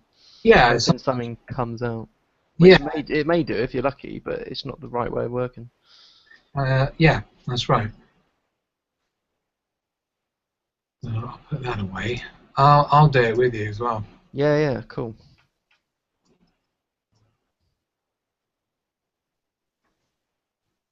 Right. We could do like a collaboration thing, like a collaborative image. No artists do that really. I don't see that.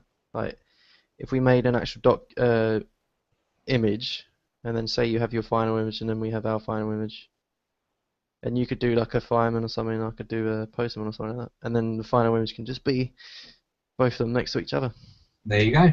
signed, and then get coverage for both of us.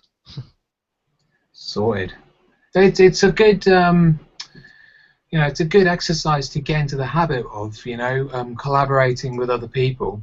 Not only is it good for you as not only just as a person, as a designer, but it also shows employers that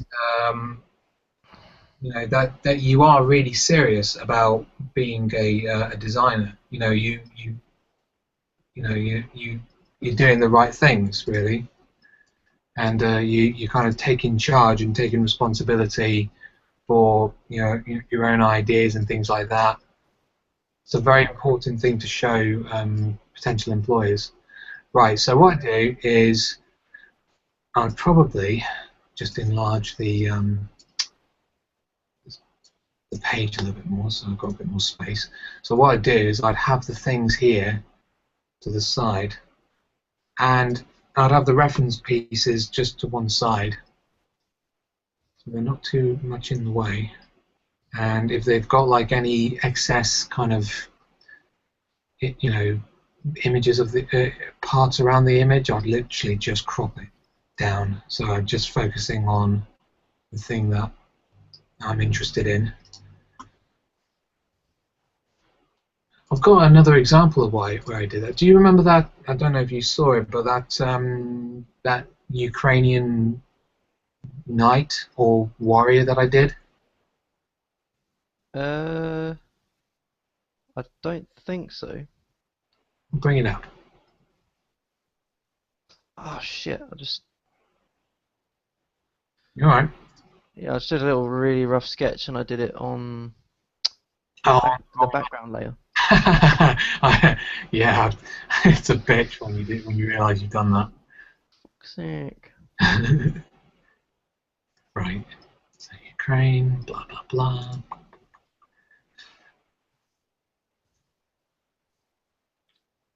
Here we go.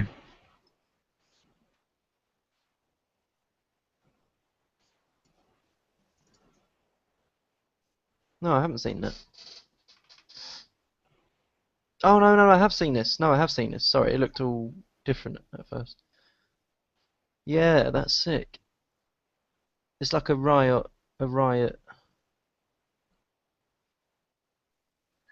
medieval. Did you just do that as like an exercise sort of thing then? Yeah. I looked at a lot of like reference material in regards to the Ukraine riots, and I read up a lot about it. And I tell you what, even though it is like a horrendous tragedy that happened, I tell you what, it would make for such a fucking good film. Yeah. It's such a great simple story of good versus evil. There's a very, very black and white defined, um, description of like what really was going on in Ukraine, in Kiev, Yeah. Like it was not really that complicated. It's a simple case of a the president became a dictator who was only looking out for himself, and he wasn't thinking of the safety and welfare of his people, and he had complete control over the police and the soldiers. And simple case, um, the people rose up against him, and they created a revolution. Yeah. And the police started to get dirty. They started to start shooting people, and they were trying to do everything that they could to try and uh, you know stop them and suppress them. And they prevailed, and the president got chased away. And they're going to have a new president fill his place and Kiev will now become a better place because of it. So the people who sacrificed their lives had not died in vain. They had died for a very good cause, and it worked. Yeah. Plus, the amount of pictures, like of photographs that I found, I mean, like these are really fucking great. You know, very very post-apocalyptic looking. That's awesome, man. Because if you do stuff like that, it shows that your work's coherent. Yeah, That's very important, isn't it? As a concept artist, your work needs to reflect the real world to an extent. well, not only that, but like there's something about this that I think can make a very very compelling and very enjoyable game. And I've got to be a little bit careful with this because I don't want to seem like I'm taking advantage over a track. But fucking hell, I mean we do that with World War II and Modern Warfare and all that kind of shit. So I Yeah. don't think it's like too bad. But there's something really really great about all of this here with these riot shields and batons and stuff like that. Do you know what it is? It's going back to the roots of combat. Yeah. It's not modern warfare at all. It's Yeah. going back to Roman uh, combat. Yeah. You know, riot police are trained to be boxed in and to work as a unit, and that technique has been used throughout for hundreds of years. You know, that was used during the Romans. Yeah. Yeah, And that's true, man. yeah, it's there's something primeval about it. It's going back to roots. We treat the same way with technology. We always have those sort of films that show when technology goes bad and when technology fails us, and we kind of like go back to the roots of nature, and things like that. It's basically doing the same thing here. We're going back to the roots of combat, Yeah. where it's no longer drones and espionage or anything or any of those kind of things. It's going back to simple brass tacks, you know, shields and swords and batons. That's awesome, man. I think it's just such a cool It's, idea. Like you it can really is. basically take the game. Oh fucking hell! What was that Roman game that came out for Xbox One and PS4? It was one of the sort of tech demos. Yeah, I can't remember what it's called, but I know what one you're talking about. Yeah, basically take that mechanic and bring it to a more contemporary situation like this with the Kiev riots. Yeah. It's like I can see it just working so well. I mean, I don't think a game like this should be made at the moment. Yeah, bit too soon. It's a bit too soon, but I think like if it's told in a you know in a respectful way, and it pays respects to the people who had lost their lives. Yeah. I think it would be quite good as long as you show respect for it and you take into consideration the people that had fought. I think it would be a very compelling game. Yeah, I reckon. Hmm. Plus, it's so much fun to design all of this, and make Yeah. it feel like everything's been cobbled together. There's a great idea of like customization. You know, some of these things here, like it could be, you could customize it for anything. Like Yeah. you have one of these guys here. I read about this photograph. It was a guy who, a group of them had busted their way into a museum and just nicked all the Crusader gear. It's fucking awesome, isn't it? Yeah, it's just such a fucking like brilliant concept. Like you can just like it opens so many avenues for customization for characters, Hmm. and there's context to it. How did he get hold of a helmet? Well, he broke into a museum. Hmm. Fucking genius, man.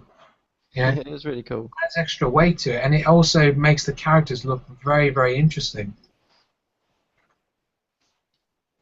Yeah, it's awesome. Like, it's an awesome idea. Yeah, I'm definitely going to continue with these ideas. I already got started on another one, but I haven't got round to sort of finishing it off. Yeah, that's cool. That is good. Yeah, I was kind of thinking like, what kind of weapons would they use? I'm kind of thinking, Tennis rackets. if I was in that environment, what would how would I construct a weapon? So I'd look at things like this, where, Maybe like smash into, you know, like pole meter, what are they called? You know, like ticket meters. oh yeah, yeah, Like just smash a car into one of them, just take it out of the ground. proper, that would be like a Iron pole with some cement on the end. Juggernaut's hammer or something like that. But yeah, I was looking at things like this chain cutter. I was kind of thinking, what if somebody like you know severed the chain cutter in half, and this bit here then this bit here almost becomes like a blade.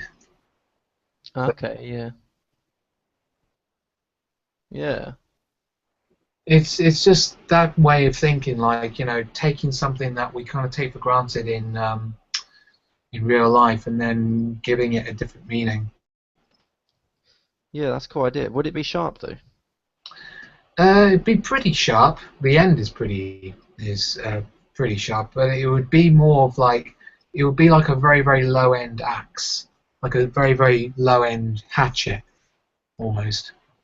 It wouldn't be brilliant to use. It would be like a very low end kind of weapon, and then you would kind of upgrade, and design um, different sort of weapons and stuff like that. More bigger bludgeon, bigger objects for heavier sort of bludgeoning sort of like tools, or Yeah, construct, or just basically getting hold of a pickaxe. Raiding DIY stores and sort of like climbing gear and stuff like that, and then just making it into some sort of like makeshift weapon. yeah. Because I think that's a lot more interesting rather than just designing a gun. It is. Because designing guns is easy, and it's just so convenient. Whereas redesigning like a shovel and then sharpening the end of that shovel and making it into a makeshift spear with a big ass fucking blade at the front, It's creative.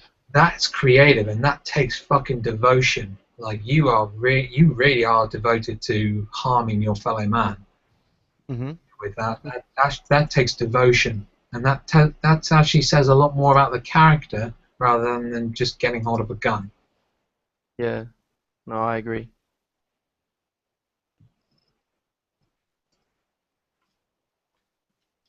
Right. So give me a couple of sort of reference pieces.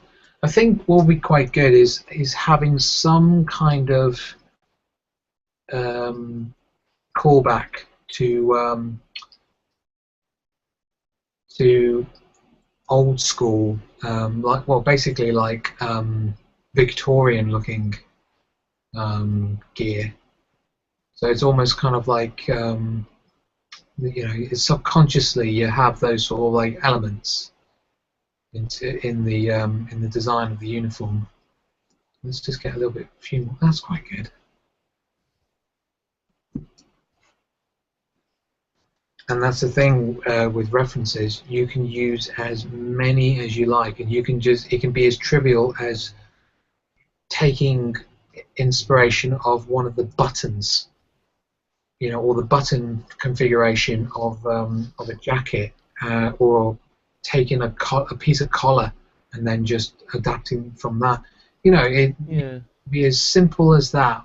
Rather than just focusing on one or two pieces of reference, you can have as many as you like and almost kind of collage your design, so that and then when you do that, it feels completely new and fresh, and yet it has these elements that you can kind of relate to. Yeah. Right. See, that's the thing with a postman. A postman's uniform is like a businessman's suit. The only thing that defines them is the hat. Yeah. See, if he didn't have the hat, you would kind of think that he works in a brass band. Yeah. I think the hat's important. Yeah, it's a very, very defining feature of a postman. So I don't know if you would want to play around with that, taking the hat design, because I think that's probably more important. Really, the hat that would actually define the.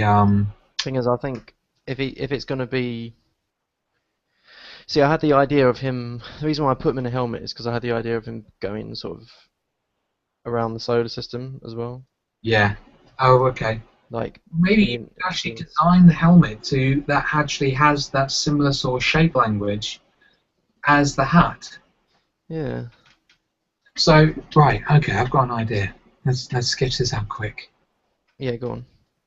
Okay, so a postman's helmet kind of looks like this. Your insignia there, it kind of goes around like that, and then sort of buckles around over here so that the head can kind of get wrapped around it. And then you've got the flat cap bit at the front.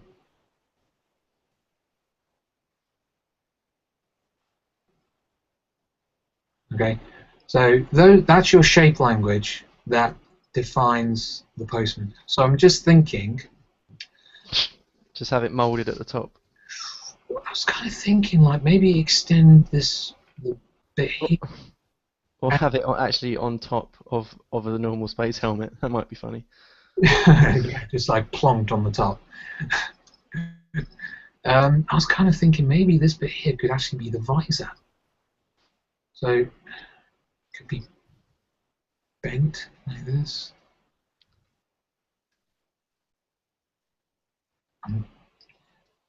I'm kind of spitballing here a little bit. This might not work, but let's have a look. So the head would be there.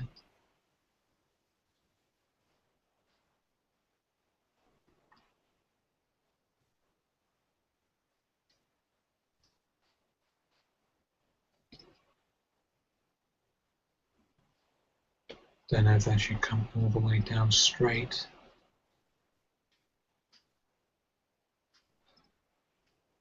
See, I'm trying to work out. Like, I know that this has to be some sort of like space helmet, so that the head has to be concealed. Now we need to work out how is it going to be concealed, and which way should the glass be facing? Should it just go straight down like this? Now it kind of feels almost kind of boxy. Yeah. It seems all really boxed, and I don't really know if I like that. So let's bulge it out. If we use all these curves, it kind of friendlies the The design of it, I don't know if that's actually a word, but it makes the design a little bit more pleasant, makes it less aggressive. Curves, yeah, curves is always good. Well, curves are usually sort of like, you know, feminine kind of, or they're used to emphasize femininity a little bit. Mm. Um, But like generally in like composition wise, yeah, curves are always like appealing usually. jagged. So, mm, we'll just stick with the curve for now.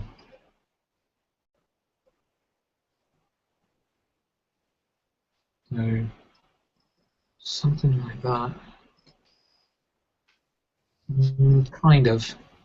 Kind of like maybe Biohazard meets Postman. Yeah, I think what I need to do now as well is look at reference pieces for space helmets now.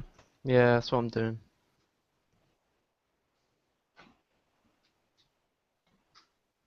Yeah, a lot of them are very curved.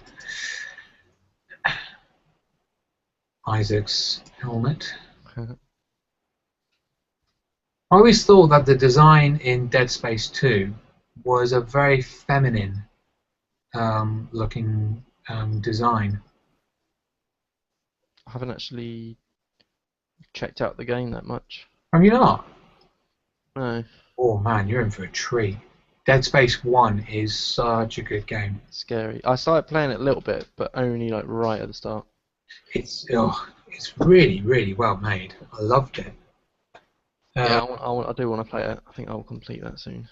yeah, Dead Space 1 was the best for sure. Number 2 was more leaning on action, and And then number three is 3 just was, like Hollywood taking a shit on it.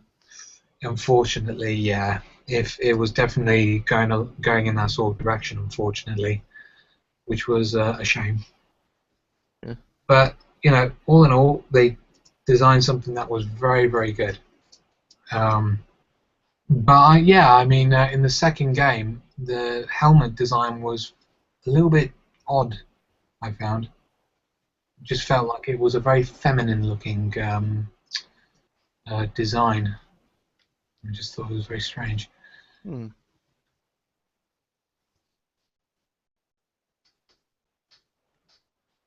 Okay,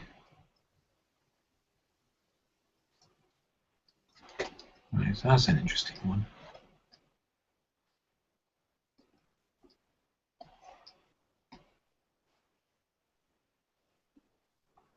Yeah, and then once I've like done a sketch, I literally just take it, shrink it, and then put it in the corner, and then start a new layer. And you just work quick. Yeah. You know.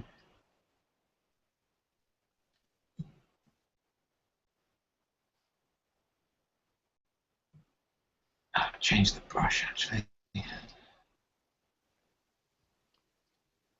Okay.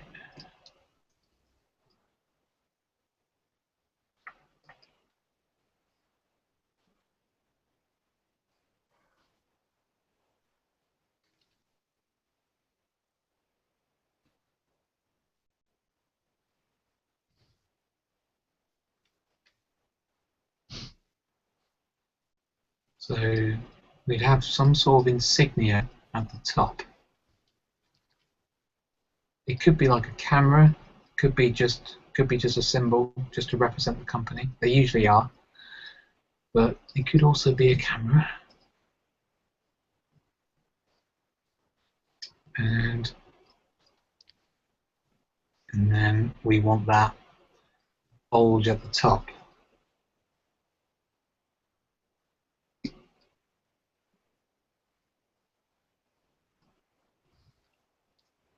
Just also, I'm kind of thinking, what would be the practicality of this sort of shape at the top, other than it subconsciously making us think of a postman?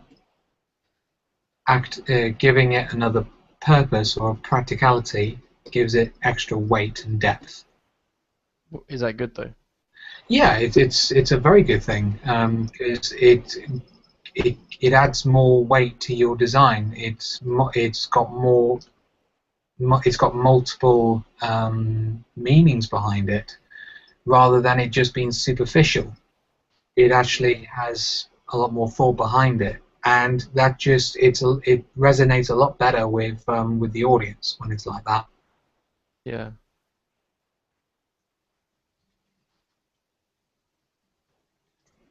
Okay, the head is a bit too big now, so shrink that down. Bring that forward.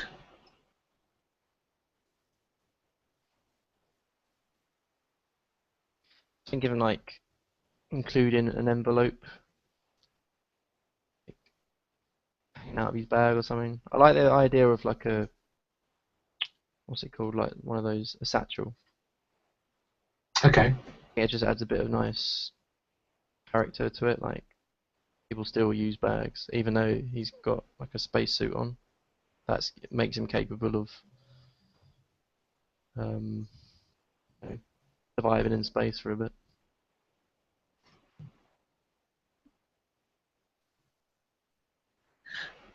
I was kind of thinking as well, like where the bag is placed on the side of the torso, where it Mm. hangs, instead of it actually having a um, like a shoulder strap. Yeah. Maybe it could actually be attached to the hip. Like there could be some sort of like um, uh, sort of like buckle or something like that that it can just sort of like be snapped onto. I don't know. I might be overcomplicating it.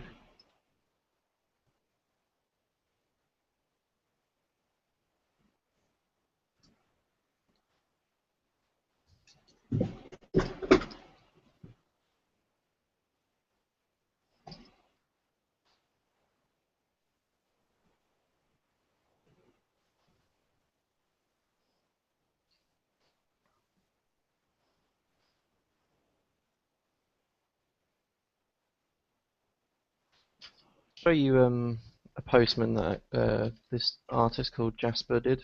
Jasper Sandner. Who's that? Sorry. Jasper Sandner. I think that's his name. Postman. So Yeah, Jasper I'll send you the link. Jasna. There we go. And I'll just, yeah, we might as well just type in Oh, after that type in, there we go, it's the first one. okay. See, what do you think of that? Looks like an astronaut on steroids. Um, very aggressive. Um, it kind of almost gives the impression that he's part machine, because the way that the suit is sort of constructed, he doesn't look like he's slipped into it. He looks Yeah. like he's part of the machine. Yeah, see, when I first saw that, I was like, wow, that's really cool. It is a very cool design, but when it comes to like concept work, you can't just like go, oh wow, that's really cool. No, I know. I He's first start off as that, like you first start off as that, but then you've got to kind of break it down and try and work. It's like being a reviewer. You have to look at it, put your sort of like your emotions to one side, and kind of look at it theoretically and constructively, and try and work out what is it about, what is it that I'm looking at, and just break it down mm, and be honest as well. You know, sometimes you can look at a design and go, okay, this doesn't work because X, Y, and Z. mm. It's a Pokemon. Interesting.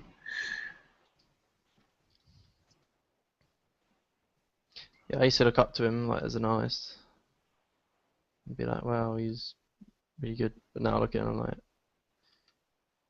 I've seen people that are like so much better. Some of his like these ideas are cool. Yeah, he's very good at uh, you know at rendering stuff. He's got a nice style. Yeah, that's pretty cool. Yeah, it's got a nice balance between detail and looseness. Yeah. Yeah, that's quite nice.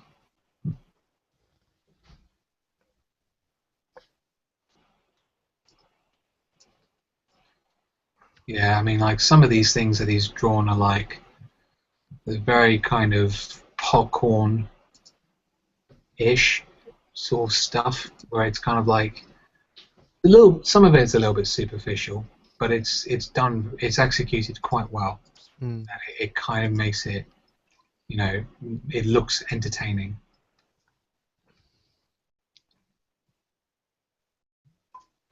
Oh, I recognize this design. Yeah, I've seen his work before. Didn't recognize the name. Mm.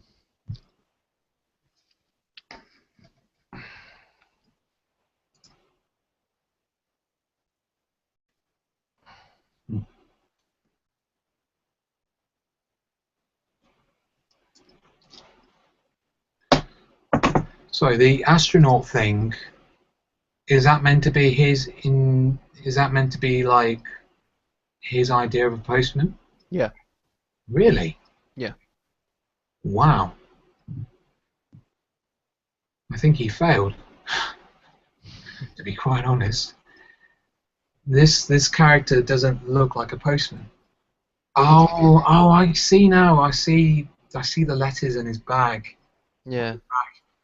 Yeah, that doesn't How work. could you reach that? You couldn't reach No, them. like for one thing, he would have to. No, he wouldn't be able to reach back there and get it.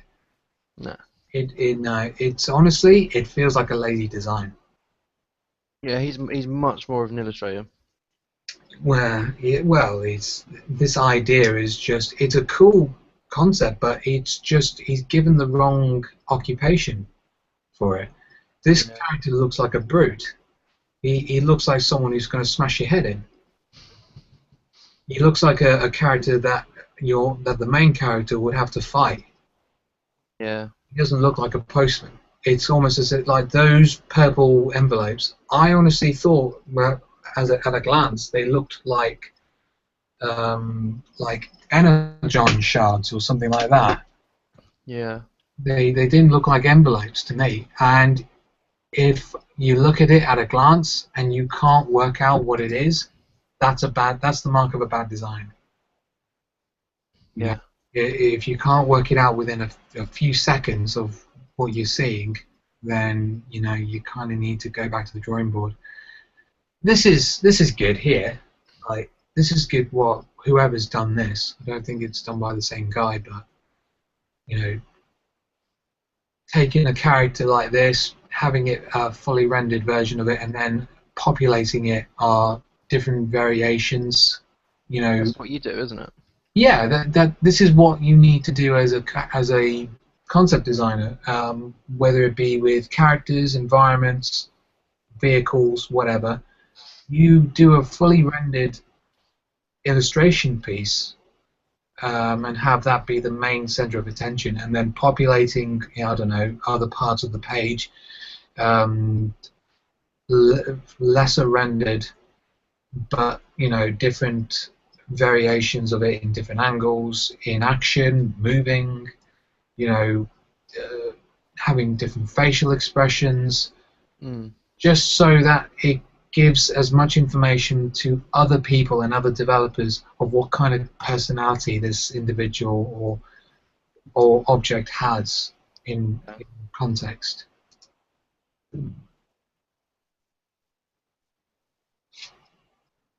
Yeah, this is nice. Nice colours. Yeah. Stands out as a thumbnail. It pops out quite nicely. Yeah, that's the thing. He's got some cool ideas here and there, but Christ, that postman thing does not work. Okay, so futuristic postman.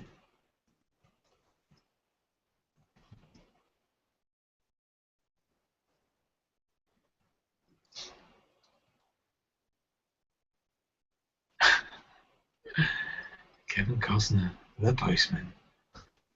What's that? It's a god awful movie. Back in '97. You know Kevin Costner, the guy who played the mutant in Waterworld? What film? What film? Waterworld?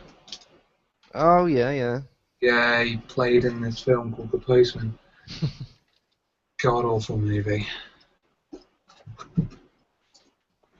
Have you played The Last of Us?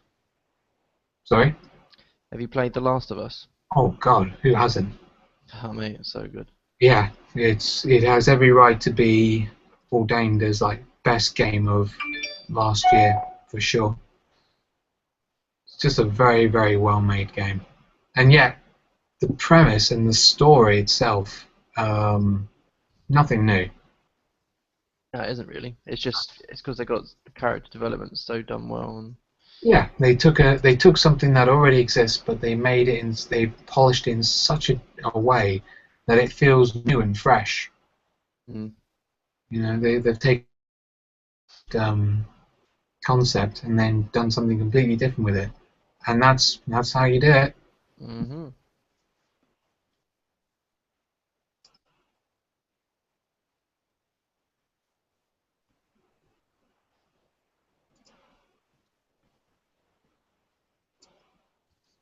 Yeah, this isn't helping me. Always coming back to fucking Postman Pat. Stop it.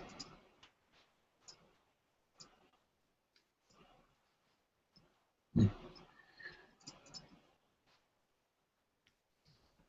Yeah, that's not happening.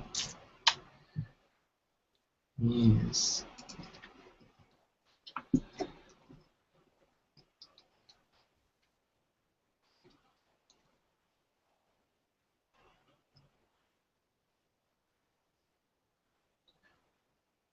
Yeah, this roundness to the helmet.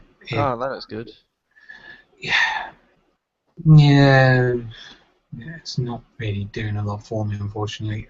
This, on the other hand, this is a lot more interesting. Like the See, shape. that's the kind of shit I want to do. Yeah, yeah, it's pretty sick. It kind of looks like the front end for a motorbike. That's actually more. You should, when it comes to helmet designs, like looking at the front end of spaceships and stuff like that is a really good reference point. Yeah. I mean, like this kind of feels to me. This kind of looks like the front end of like a fighter pilot, of a fighter jet. Yeah. But I think like with this is a lot more interesting. Like, um, it's a lot more aggressive. Um, It kind of looks like. Have you played Metal Gear Solid yeah, before? It kind of looks like those girl ninjas in Metal Gear Solid Guns of the Patriots. yeah. I think they're called the Frogs, Yeah, the frogs. which is I think is a stupid fucking name. They don't look anything like frogs. That's right, Hideo Kojima can get away with it. He's a genius. Yeah. Yeah. Plus, I also thought like the geckos as well, which I don't think is like a terrible name. Could have done better, but what really pissed me off was the fact that they made very, very realistic cow noises. And I know what he was going for. He was going for like the whole kind of like fucking, making it feel more like a beast than a machine and all that kind of nonsense. It's like, yeah, I get it, but they still could have mechanicalized the noise.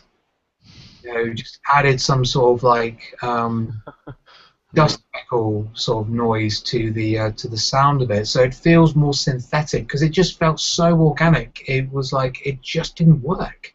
I just thought whenever that it made the noise of a fucking cow, I just thought you just ripped that the noise of a cow and then just kind of slapped it over the top. It felt like someone was taking the piss.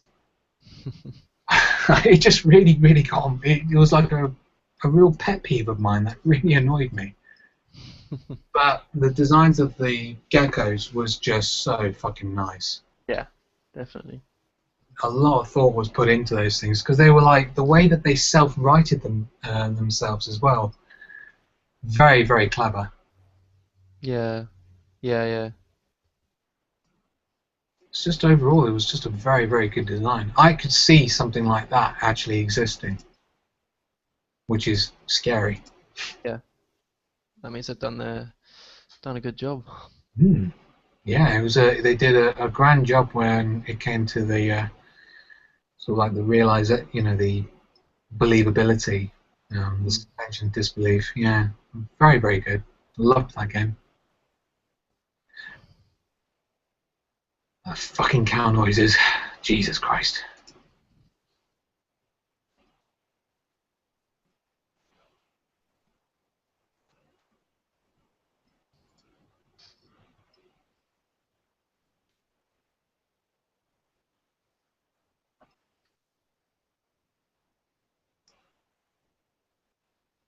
Hmm.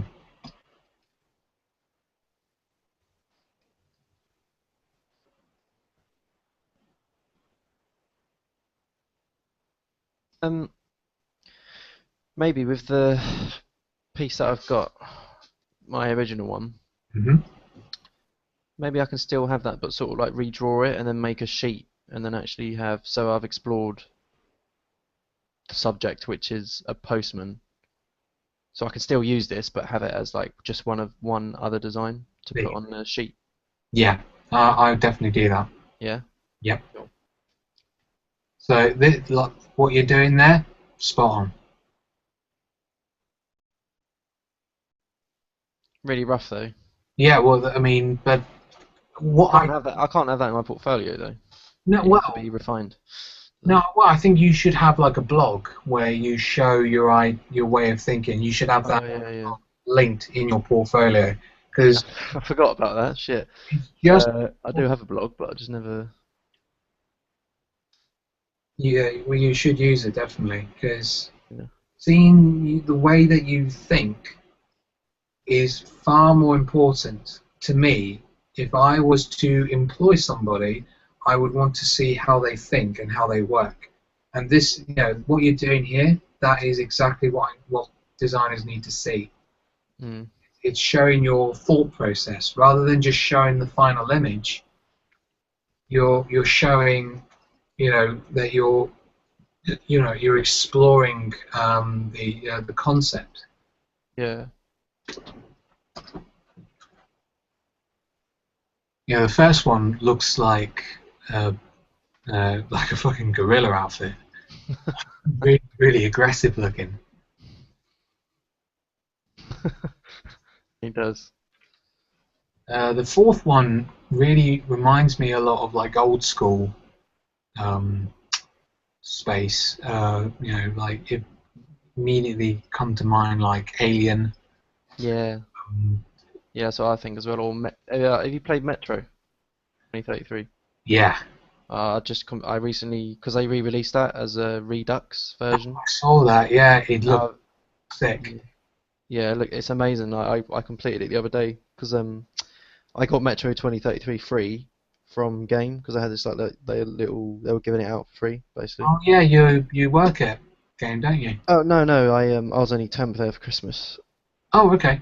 Yeah, so I got one of those ages ago and then installed it on Steam, and then that counts as me owning Metro 2033. And then if you own it, you get 50% off the Redux version. That's sick. Yeah, yeah. So I paid 850 for a game that came out just 2 weeks ago, and I played through that, and it's just amazing.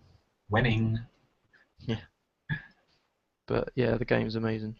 Yeah, Last Light was stunning. Yeah, Have you played Last Light? I haven't. Because I got so many games. Because I started playing games again. I bought because I spent like 2.5 grand on a PC. Nice. So yeah, I do want to get into sculpting as well. So there is a reason why I spent that much money. So Yeah, I can sculpt really high res shit. nice. I'm gonna be doing that at some point. But yeah, and also I game on it as well. So I've been playing like I played Tomb Raider, the newest one, just Crisis, some of the Crisis games. Oh, okay. which are alright. They're not amazing games, but I've been playing The Witcher 2 as well, which is awesome. Yeah, Witcher 3 That looks so good. does look pretty nice. I don't even know what Witcher is, to be honest. I've only become aware of Witcher by watching the sort of like the trailer for the third one. Mm, But I've heard really good things about it, and it yeah, does look very very nice. Like the gameplay that I saw for it, it had these really really cool designs for these witches, and they mm, are fucking horrible. Just really really ugly looking things, and I just loved looking at them because they're just so grotesque. yeah.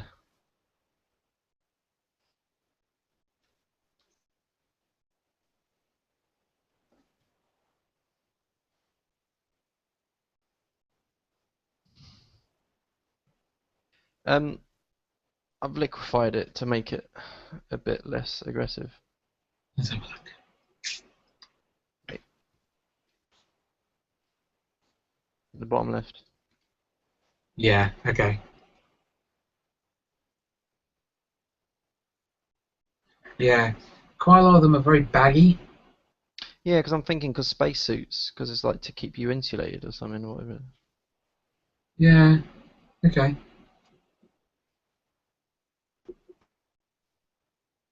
Or I guess in the future, be more of like a nanotechnological suit rather than old school spacesuit. Yeah, I was when I think about it being a VIP and it's privatized, I immediately think of elegance because to me that it kind of gives the feeling that it's really well established and it's extremely expensive. So Yeah, baggy, that's a point. That's a point. baggy kind of almost seems kind of lower class, That whereas is that is a very valid point. yeah, whereas thin and elegant makes it seem more very upper class. So it's almost like nothing's really changed um, in terms of like classes. Even though we are in space, we still have like the whole class issue where we have like privatized, upper classes that can afford these services. And then we've got the lower classes where things are um, a little bit more bulky, a bit more baggy. You know, Yeah, um, using materials that are not as that are cheap. But still get the job done quite well. It's the difference between like you know uh, an old banger and a BMW. You know, mm, so with this, I'm kind of thinking I don't want the whole boxy sort of thing going on. I want there to be sort of like a nice elegance to it. Oh, that's interesting.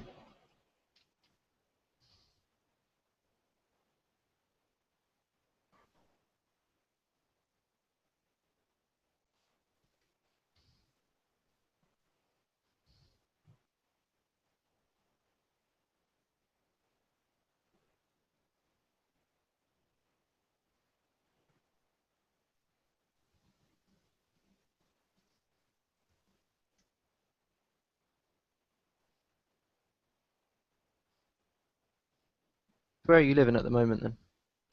I'm based in a small place called Wellingborough, which is in Northamptonshire. Okay. I'm just um, currently with my auntie, who's been kind enough to let me stay. Mm, Yeah, she's awesome. I would not know what to do if it wasn't for her. mm.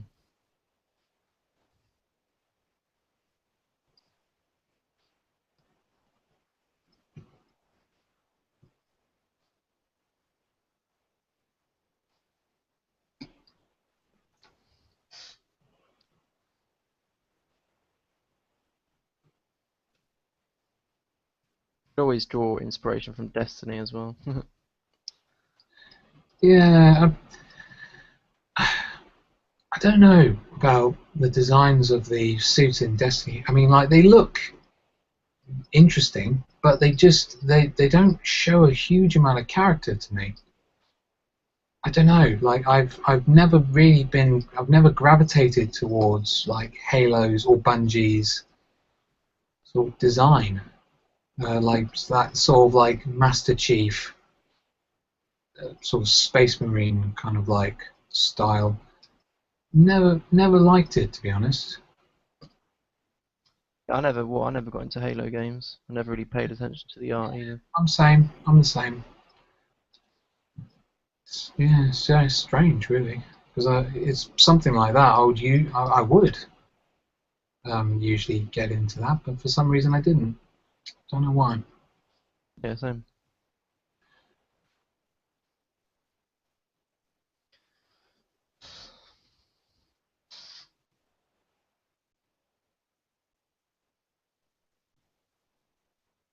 That is a good design what you're doing now. I'm just kind of taking a bit of influence from this one down here, and just seeing what it looks like. I'm really just spitballing with these shapes,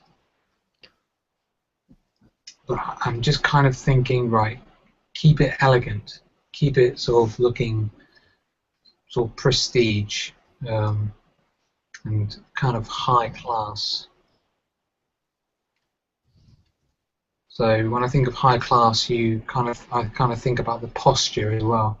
So with high class, you have those people who have their necks turned up, Mm, and are very kind of ooh, yeah.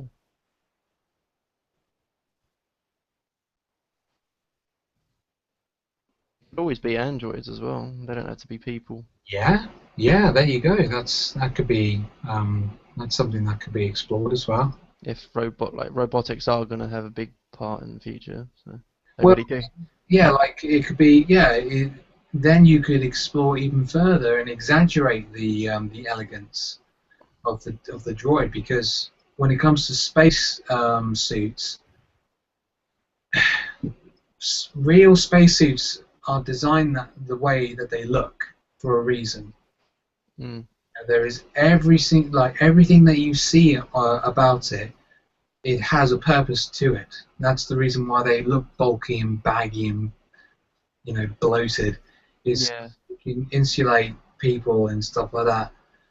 Um, whereas a droid, you don't need to worry about that because you're not really protecting any organic um, parts about it, so it could be thrown right into the depths of space and it would still function fine.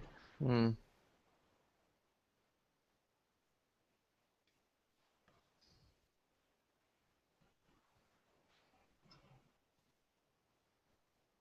Actually, I'll go the other way.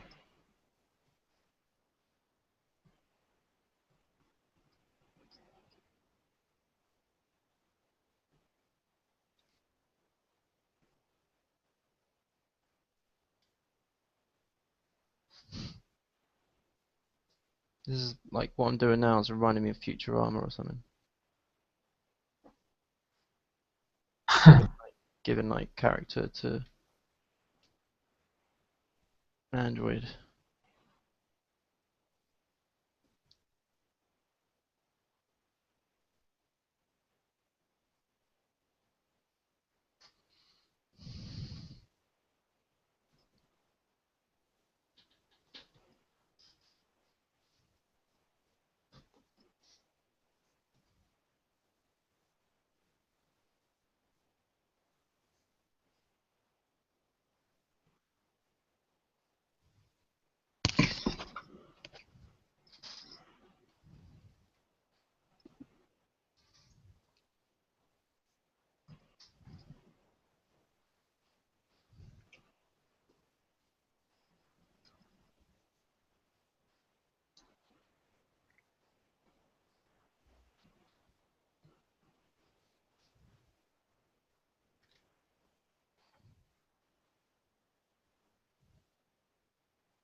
I mean, I do like certain aspects of what in my original idea. Yeah, I can still keep some of that if I wanted to. Yeah, definitely.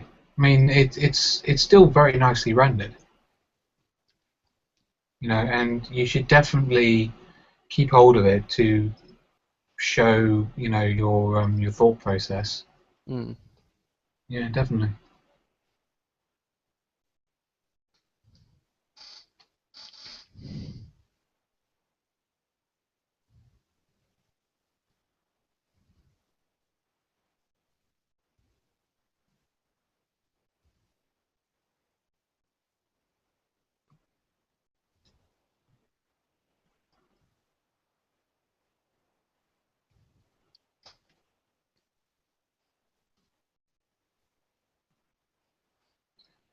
Now I need to just start adding sort of technical bric-a-brac just to kind of make it look complicated. Yeah, that's another thing with like sort of sci-fi, sort of spacesuits and all that kind of stuff. You don't have to worry too much about the practicalities of it. As long as it kind of, as long as the sort of like the shape language looks kind of, intriguing and visually interesting. That's all you got to worry about. Mm.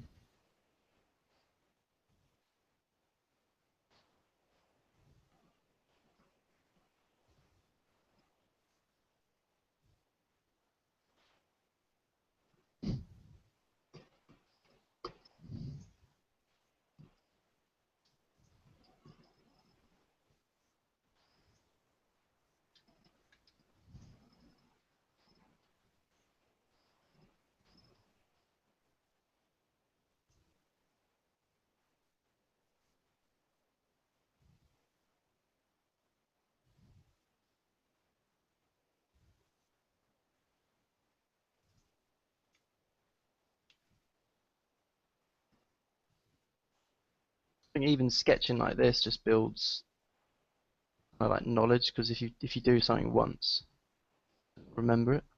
That's right. So That's why sketching's important. That's why it is, isn't it?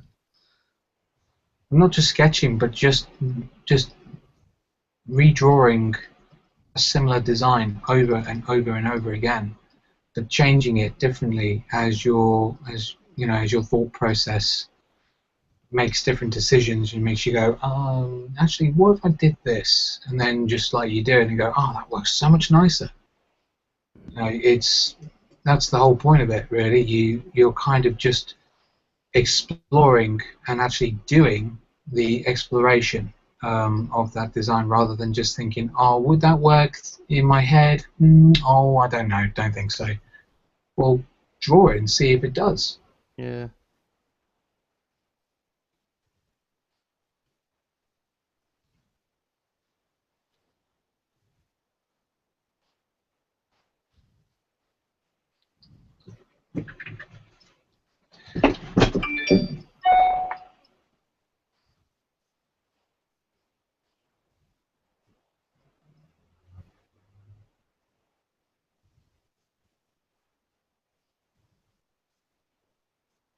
I like the idea of having like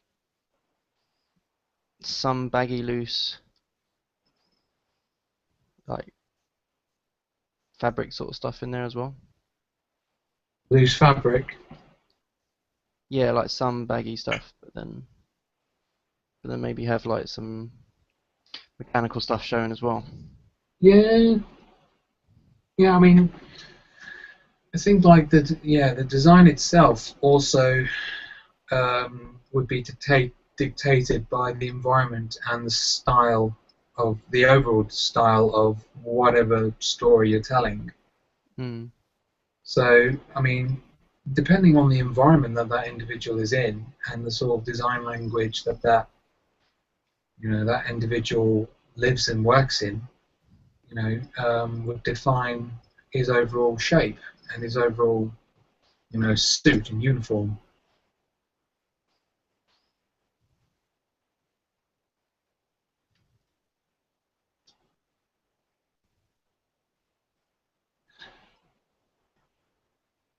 There's a reason why the ship in the film Alien. Yeah. There's a reason why that ship looks the way it does, is because it's trying to emphasize like a maze. It's trying to give the impression, or give you a sort of like a subconscious feeling of it being like a maze. All right. Wait, what ship is that? The one that appeared, the weird shaped one, the engineer's one. Not the engineer's one. The one where the sort of like the cargo frigate that they are using in the first film. All right. Yeah. Actually, I think a better example of ship design is the film Event Horizon. Have you seen that? Yeah. Yeah, I have. That's basically a ghost story in space. Yeah. And the ship itself is designed to make it look like a castle. Oh, really? Hmm. So it's going back to traditional, old school ghost stories, but told in space, Ah.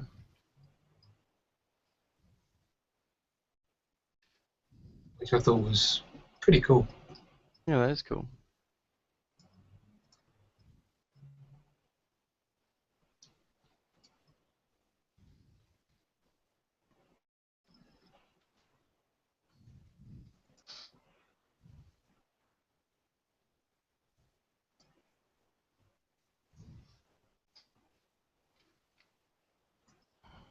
God, I'll tell you what, some of these space seats are just really, really kind of just visually weird.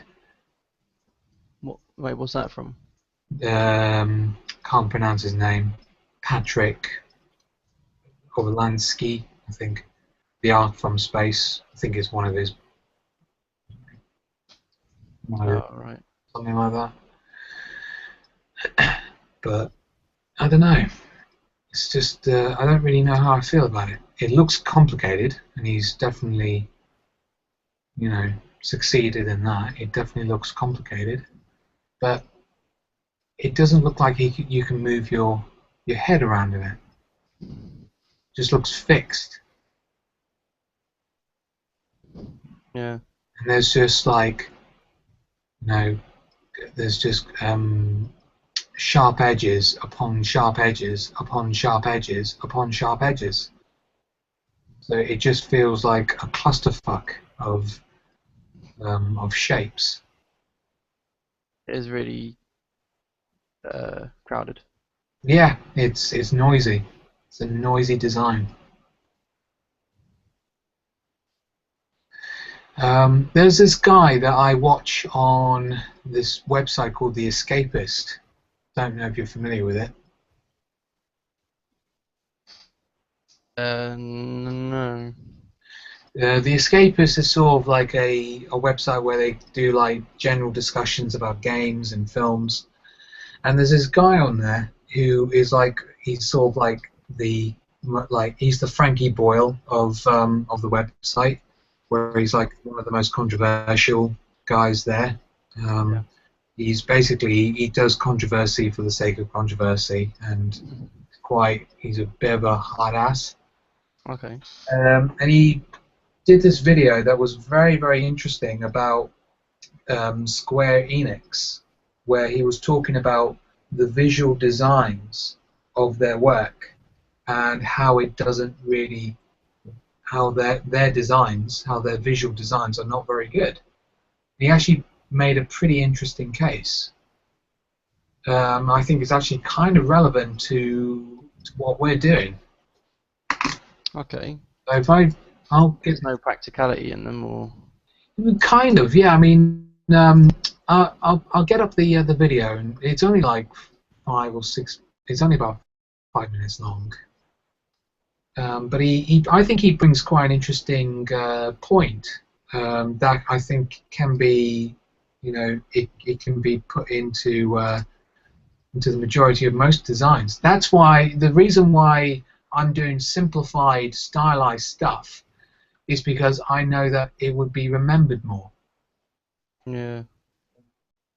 But I'll bring up the video and he can put the point across even better. I don't know if you're aware of Square Enix trying to do a new version of Batman. Yes, I did hear about that. Yeah, this is his take on that on that design, and I think he actually makes a pretty interesting point.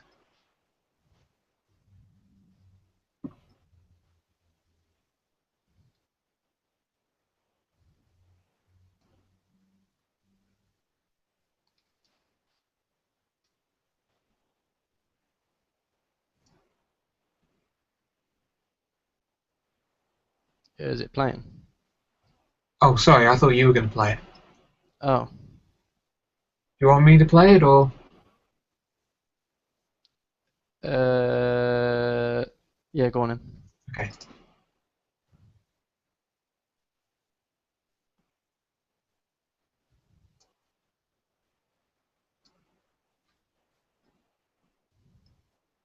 Jimquisition. Ooh, turn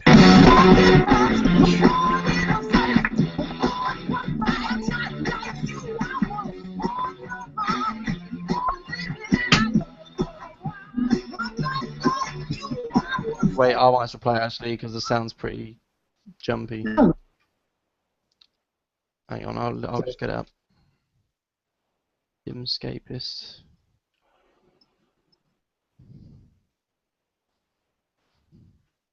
I've got I just sent you the link in the Google Alright, okay. chat thing.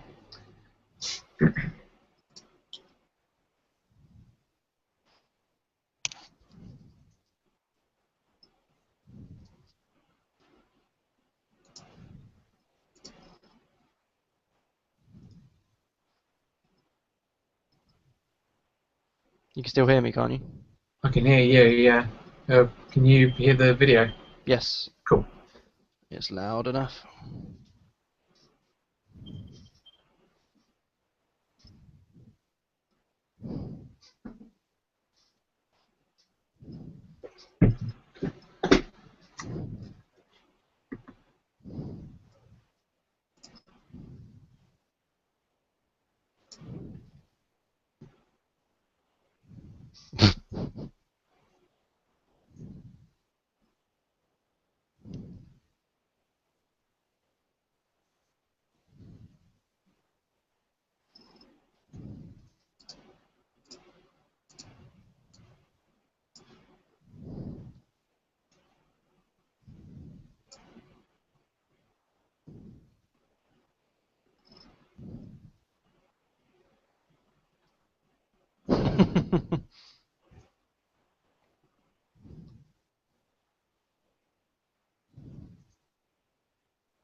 Yeah, that was good, man.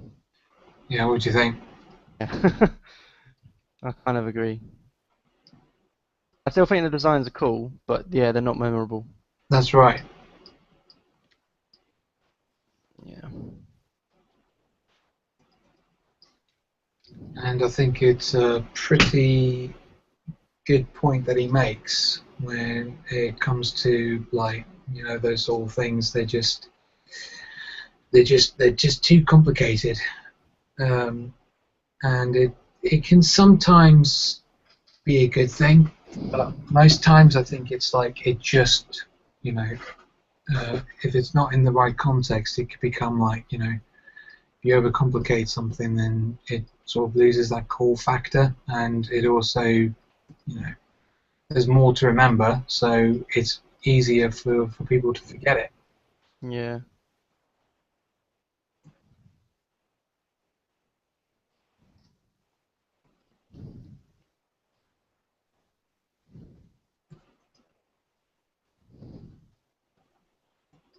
What do you think of an idea? The idea, because Vin, you know Vin Hill. Yeah, Yeah, he said, oh, why not have a he liked my design. He said, well, why not have a patch in front? So instead of the letters hanging out of the bag, he said, have a pouch in front that they grab it out of or something. it's almost kind of kangaroo-ish. Yeah, I Okay. like that idea. What do you think? What do you think? It almost sounds slightly comical. Yeah. Like there's a slight humorous element to it, and it Yeah. doesn't feel. It kind of feels approachable and kind of a bit of a novelty almost. Um, it doesn't come across as like elegant or aggressive. And I'm kind of thinking like, in order to kind of narrow down the design, we need to kind of we need to really address and set something in concrete. We need to write down what kind of style are we going for? What kind of world are we, um, are we going? Basically, yeah, basically, Guardian. Have you seen Guardians of the Galaxy? The Yep. film. Basically that, bit of that, and yeah, more like futuristic, but maybe have a little bit of quirkiness as well. Yeah. In that That's what I want. case, I think the idea that you've got there is it will work great. What the pouch? The pouch idea. The two that are resonating with me really well are the last two that you've just done here. So the The one last two. pouch and the one next to that one. This one. That one and the one next to it, the one with the hat. Okay, yeah. Because that one with the hat, it looks kind of almost heroic looking. Yeah. Looks quite important. Uh, yeah, it looks like he can handle himself in a fight, kind of thing. What about the satchel? Use it as swing it around with like a club. Um, yeah, he looks kind of. He doesn't look like a novelty kind of thing. He looks more um, a little bit more respectable, if you know what I mean. Yeah. Whereas the one with the envelopes on the front of the pouch, it kind of seems a little He's a bit stupid. bit like those novelty kind of costumes that they have for like mascots and stuff like that. It's got a little bit of that vibe about it. I don't know why. I think it's because the neck, the top part of the head, is very kind of like it's not broad shouldered. That's the thing with the design next to it. He's got big broad shoulders.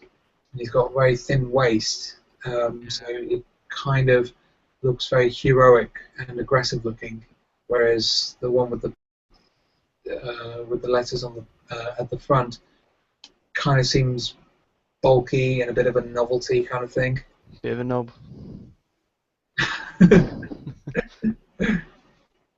It's an interesting idea. I like it. I know what you mean. I know what you mean.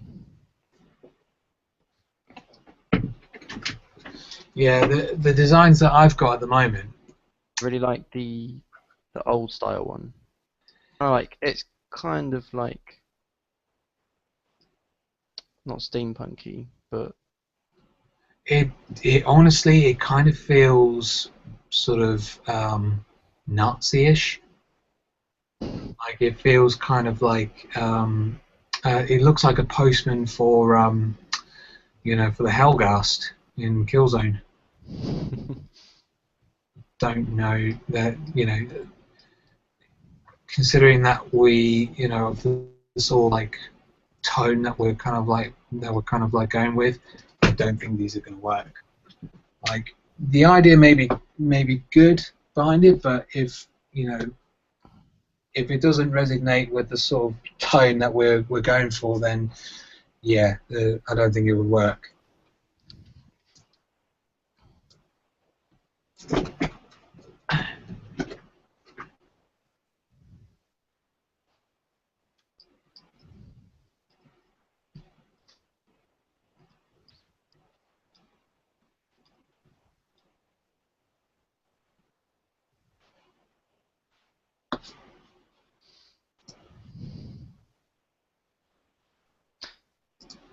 might sound like like a silly question, but can you still have like focal points in concept art?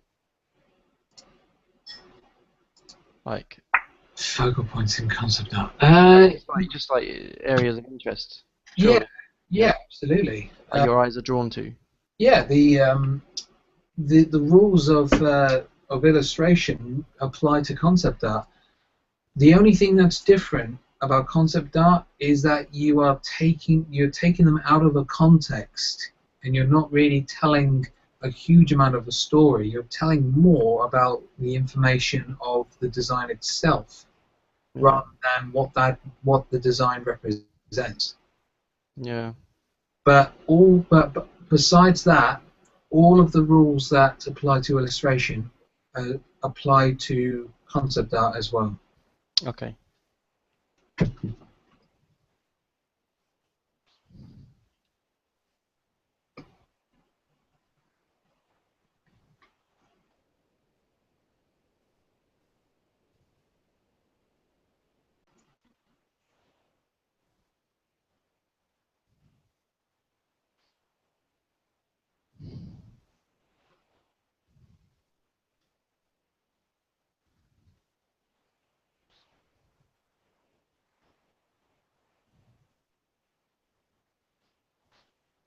I was kind of thinking like with this cat bit here.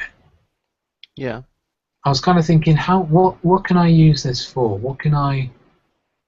How can I bring some sort of like practicality to it? And I was just kind of thinking maybe it could actually be flipped down, so it almost becomes like a visor. So when it goes down, if I just draw it quickly, if I duplicate this, put it on the side, and just take this and then just kind of do that. So it goes down to where the chin should be, and it changes the visor. Might not work, but let's just have a look. Sometimes design doesn't have to be practical, does it? Just can be for show.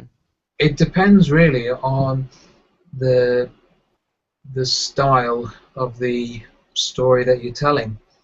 You know, there are lots of things in Galaxy of the Guardians of the Galaxy that are silly, but they still kind of work because that's just the sort of tone that the story is taking. It's this sort of silly, sort Yeah. of funny factor to it. You wouldn't see the same sort of novelty designs in, say, like Prometheus, where it's a story that wants to be taken quite seriously. Yeah.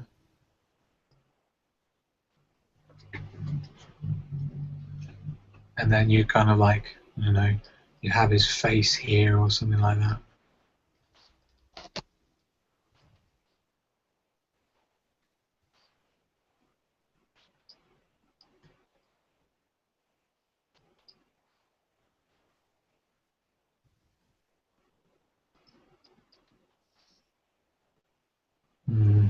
Don't know. I don't know. Problem solving. That's being a concept artist. Just problem solving.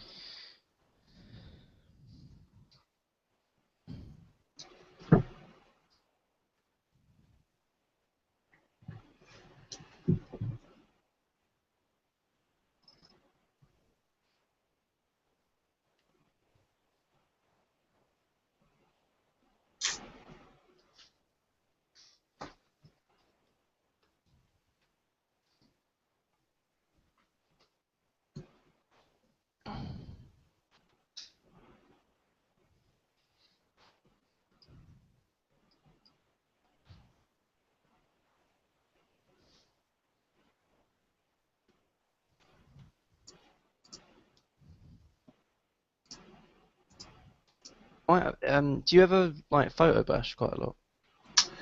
Not usually, no. I might have a go at that now. I You'd be surprised. You can get results which are quite interesting, quite fast. yeah, I did a bit of a photo bash with a piece that I did for you know, the Ukraine riot thing. Oh That yeah, yeah. basically I did that with this. Ah, yeah, yeah. That's cool. Yeah, just kind of like taking Times Square, Trafalgar Square, and just yeah, just making it seem like the whole place has gone to fucking shit. Yeah, I think you've done a good job on that one. We're showing it's gone to shit. Yeah. So yeah, I did a bit of photo bashing there.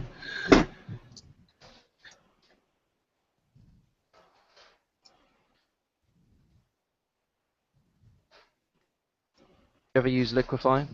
Or do you use it? Yeah, sometimes depends what I need to do. I use it like a lot, quite a lot. Uh, don't think so. Um, there'll be some times where I'll need to use it just to kind of like, I don't know, just try and get an interesting shape Yeah. from something. Um, but yeah, I often just use it during exploration rather than just going, okay, I need to do that. Hmm. Just do it and go, see what it looks like.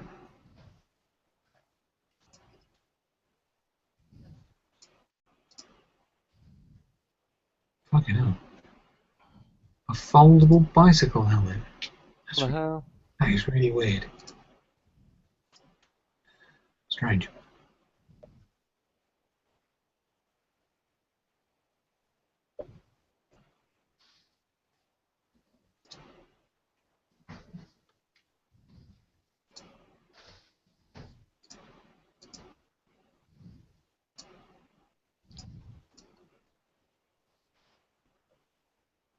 Hmm.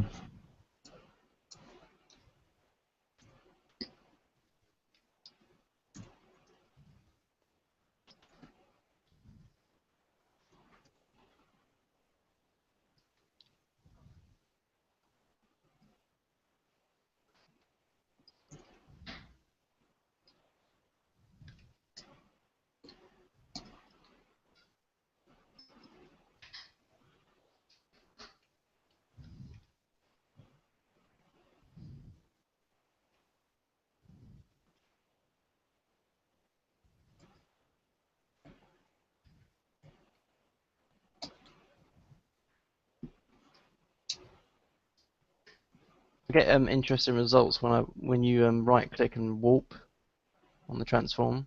Oh yeah, yeah. If you just like do this shit, like flip it over so it's inverted, and then click enter, and then you can just copy and paste weird shit and just merge it together to make weird shapes. Hmm. Like just abstract, and then you can see forms within that. That's right. Yeah. I use occasionally I use a program called Alchemy. Yeah, yeah, that's cool. I've heard of it. Yeah. Just whenever I feel like I want to just come up with some interesting shapes and stuff, and Mm. I really don't know where I'm going with a design, then I'll just kind of just go into Alchemy and then just like throw loads of shapes around, chucking a lot of paint and then just seeing which sticks. Yeah. Yeah.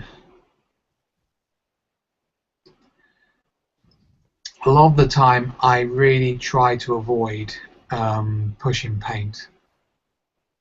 Um, As that in, what I mean by that is like throwing loads of paint onto a canvas in Photoshop and just not creating anything with it. You know what I mean? uh, It's just like you're like throwing loads of paint down and you're just pushing it around and you just don't know what you're doing.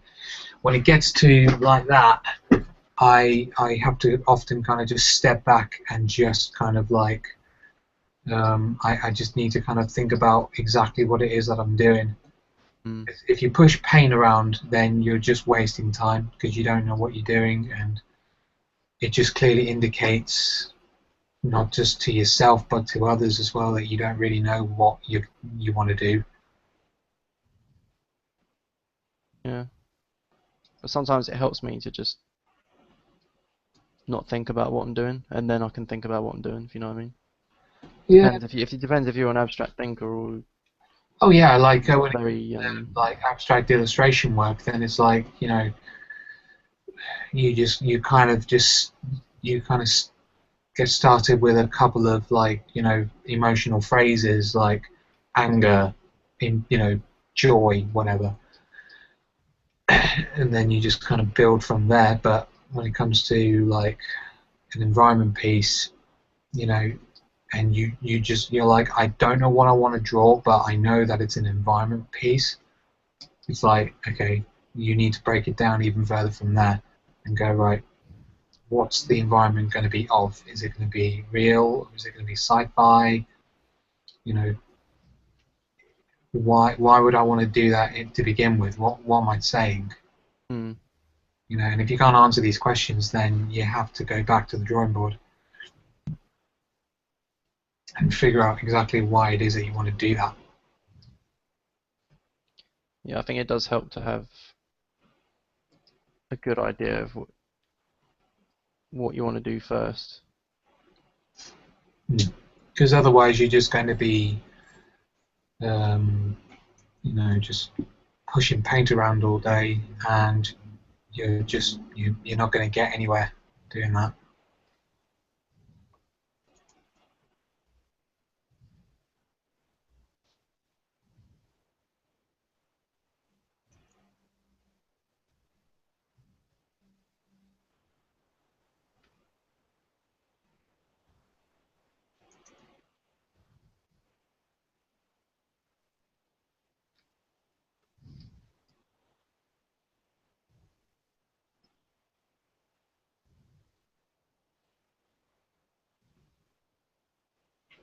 So I just came up with this concept.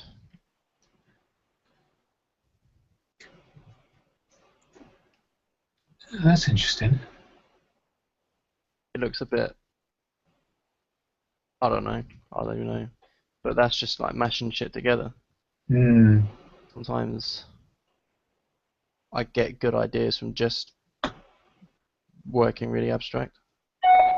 Yeah, because you can see shapes in the chaos. Yeah, Mm. Mm. that came out of nothing.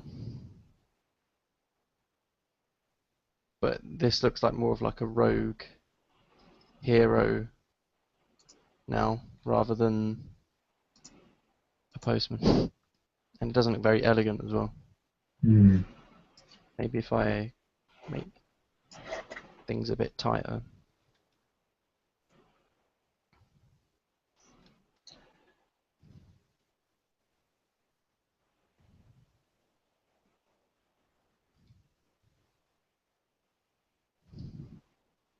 Maybe he needs a satchel.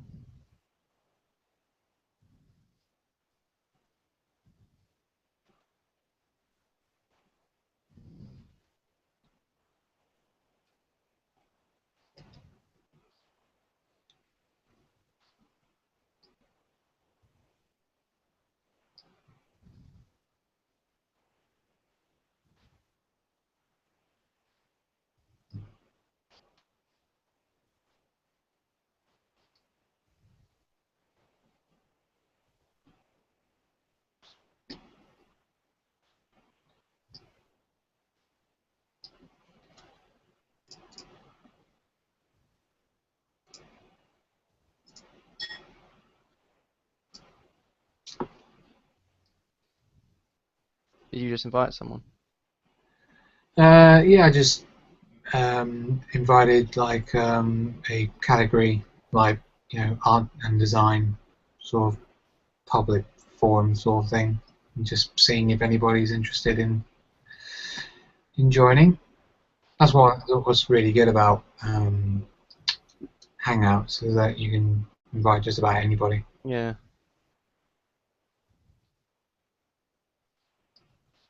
That, of course, if you want to do that, or if it needs to be sort of like a private or get together or whatever, perhaps not. But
what's the name of that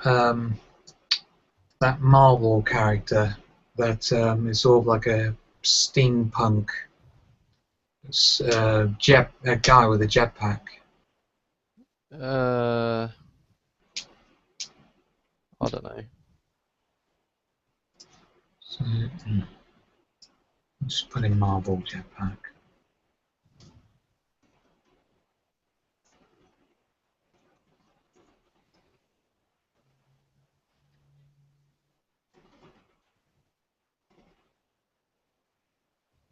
No, he might not be a Marvel character then. That's the name of a guy. Oh, steampunk character. There he is.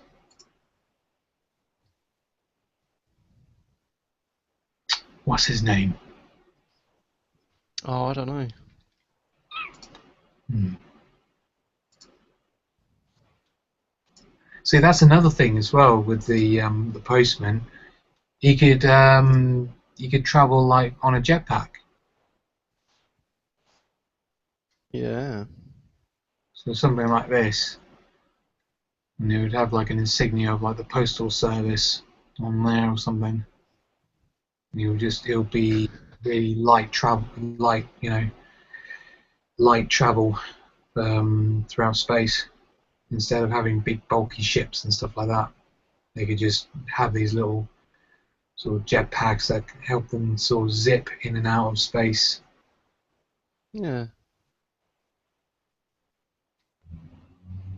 Because that's what I kind of think. You had the postmen's all kind of being on bikes, on like bicycles and stuff, and on motorbikes and stuff. It's just so that they can get around quickly. They can Hmm. zip in and out. Yeah. They would land, give the letter over, and then just shoot off. Yeah. Jetpack sounds good. Hmm. Well, I think And it'll give me a good chance to have some asset design as well. yeah, that's right. It kind of makes a little bit of sense as well. Like you know, uh, you just have. I can just I can kind of imagine these postmen kind of like on these sort of winged jetpacks, and they're zipping in and out of of space. And I don't know, when he lands or something like that, his wings kind of like fold inwards or something, and they kind of like do that whole transformer kind of like shit where it's all like really complicated. Yeah. It's folding up and stuff. Like hands over the letter, and then it folds back up, and then he just like zips off. Yeah. Huh. It seems really sportish, kind of like the whole jetpack thing. Looks like a superhero. Yeah, it seems really sporty, kind of like extreme packages. But I don't know. Depends really on what kind of like persona you want the postman to have. Like, do you want the postman to come across as sort of like a zane, zippy, kind of like quirky? I want more of I think maybe more conservative, sort of a bit what's the word? Uh Elegant. So a bit elegant, Right. quite conservative, sort of like a proper service. Kind of like how a hitman is. Yeah, oh yeah, very pristine, very Yeah, kind of like Boba Fett. yeah, sort of highly composed, reserved, don't talk much, Yes, yeah. do the job. Is that what you get from my original design? Like personality wise, not obviously not design wise. No, not really. The design feels kind of lower class. It kind of feels like Oh yeah, it does actually, yeah, it doesn't feel elegant at all. It kind of feels like a lower end postal service. yeah. Um, Again, not knocking your design, but um, Uh, in terms of like what you want to go for, yeah, it's not really hitting the mark when it comes to that kind of stuff. When I kind of think about it, when I keep on thinking about it, it keeps on hitting me in the head about it being very kind of almost kind of Nazi-ish, where This it's one.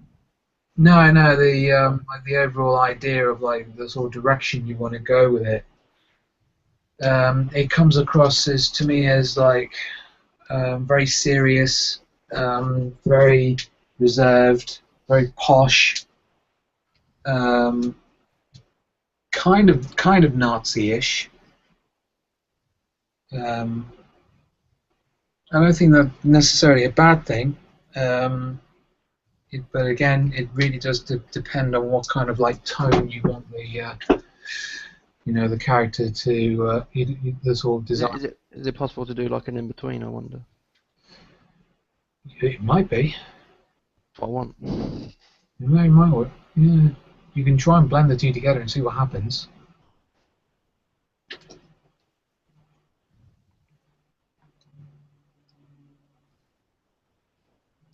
What one do you like the most at the moment then?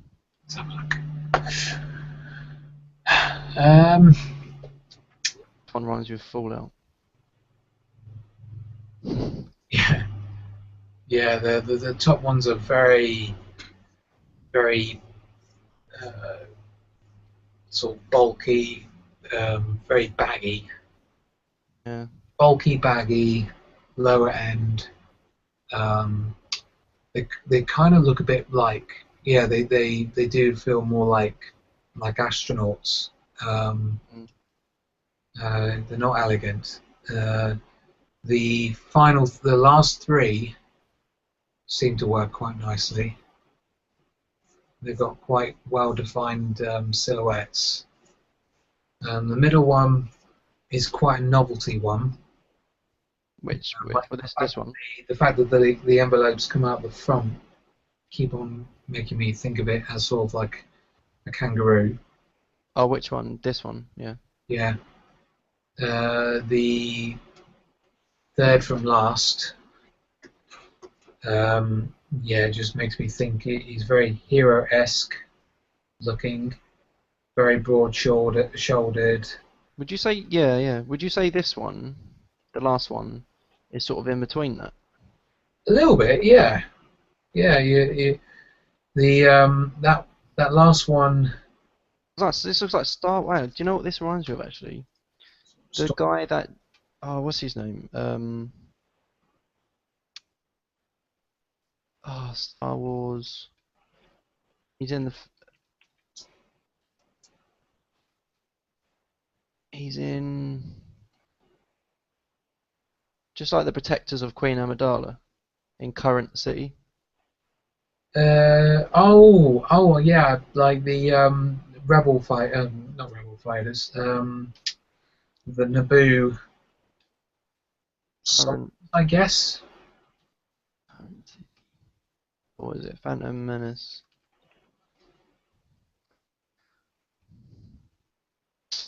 Can't find it.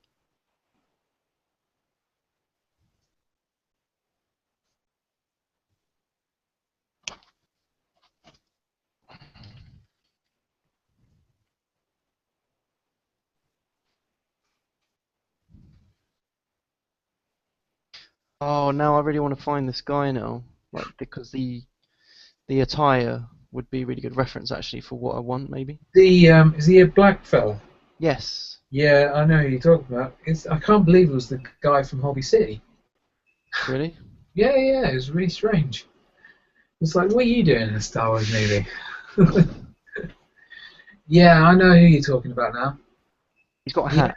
yeah, that's actually that would be quite a good reference. Yeah.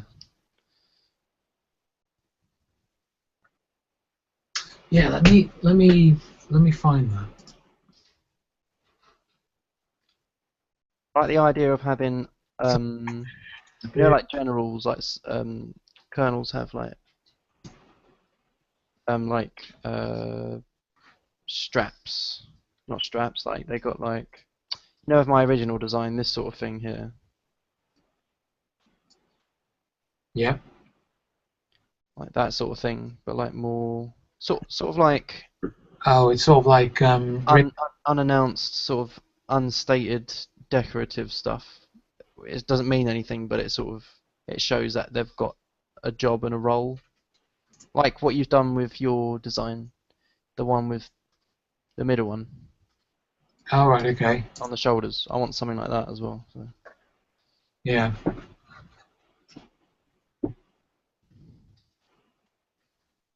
Yeah, the sort of suit looks very kind of like um yeah, trying to think of sort of kind of represent. It's very kind of like important, Yeah, and that's what I wanted to kind of go for. Something. yeah. That's the word, importance. It's because Yeah. that's like middle boundary between really elegant and um. Well, you can make it look important, but still a little bit friendly and comical in a way. You can do.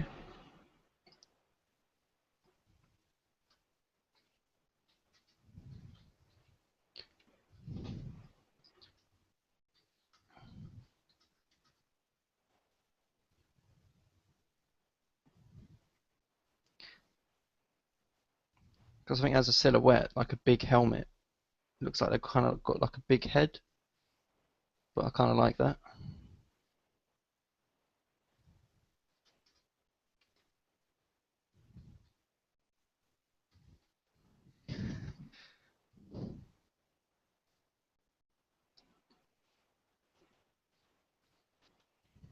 Oh man, these brushes are awesome. Yeah, but aren't they? Very nice. Oh, I'm gonna have a lot of fun with these. Wait, what's that one you're using now? It's the the one. Wait, I'll try and zoom in. Yama, Uh, Jarabev. that's it. Yeah. Man, these are really nice. It's just Try the smudge tool. smudge tool. Yeah, click on smudge Yep. and then change it to John Silver, just the three different size brushes. Oh, right. Okay. Yeah, load them in. Right. Yeah, that one there. Yeah, I use the 100 one all the time.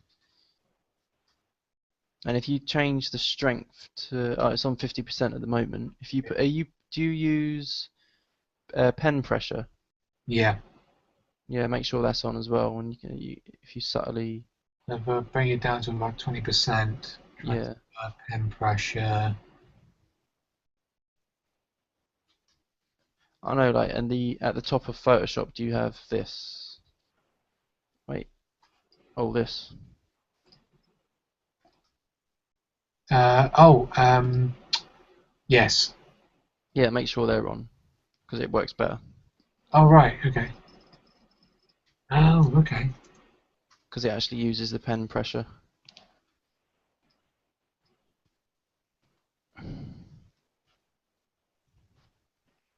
Get some really nice soft edges with that. Yeah, that's sometimes I struggle with that, trying to get a nice, smooth transition. Yeah, I think this because when I started using these brushes, it opened up all sorts of different approaches. You sort of see things a little bit maybe differently. Hmm. Very nice. Mm.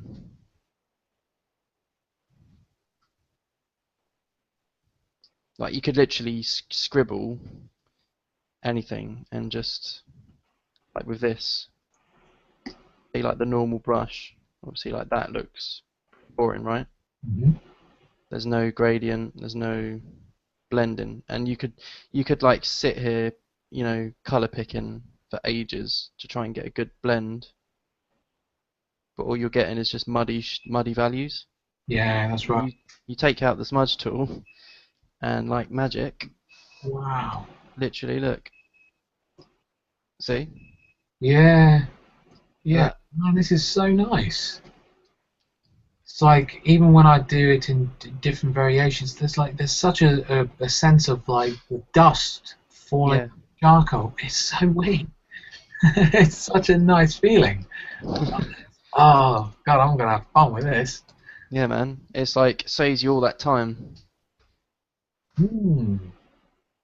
If you look at what I had, Yep. I did 10 separate strokes. Yeah. Yep. And then with that, it's just a smudge tool. Right.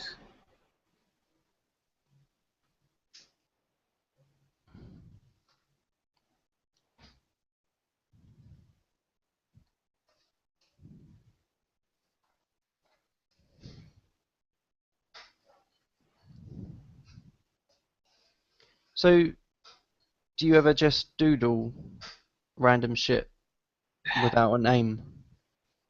Sometimes, not often, because I think it's still important though because it sort of loosens you up and it's just a oh nice. yeah, yeah. Like when I want to like really knuckle down into a design, if I feel like I'm not, I'm just not in the right frame of mind, sometimes I will just kind of just scribble things down, or I would just like open up another design that I'll Mm, either kind of like consider it to be not quite finished, and I'll yeah, work on that a little bit, and it just gets me in the right sort of, it just gets me in the right frame of mind.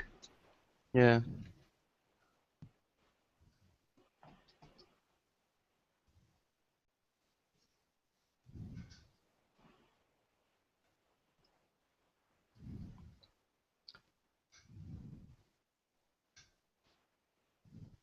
Another cool technique I've been using a while now to get like value down really quick or like a sense of light.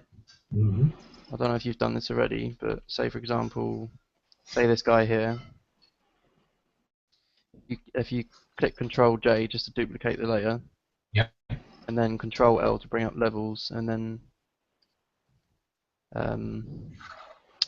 and then just change the brightness so it's lighter, Yeah. and then just soft erase the bottom. You can like quickly add ambient occlusion in areas that you want to, Oh, I see. Yeah. um, Oh, I see what you mean now. and it's very quick Yeah. to add form, and then you can merge them again, and then do the same thing. And then Um, build it and build it and build it. Yeah. yeah, Yeah, that's a good idea. but see like that, I've just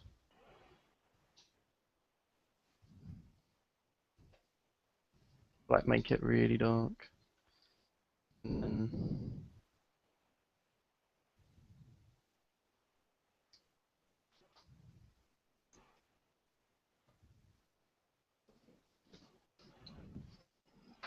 obviously that looks like shit, but you get the idea.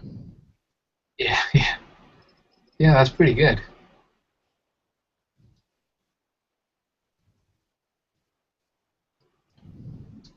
I haven't actually had dinner yet, so You want to um, go and catch some din dins, yeah. yeah. All right, man. Um, I'm probably gonna chill out after dinner as well. Call it a day. Yeah, but definitely do it again sometime this week. Yeah, definitely, man. Let I us. think it's really good because it's just like I don't really, apart from Michelle, my girlfriend, I don't really like interactively talk to anyone else about what I do. Yeah, it's pretty difficult to It helps.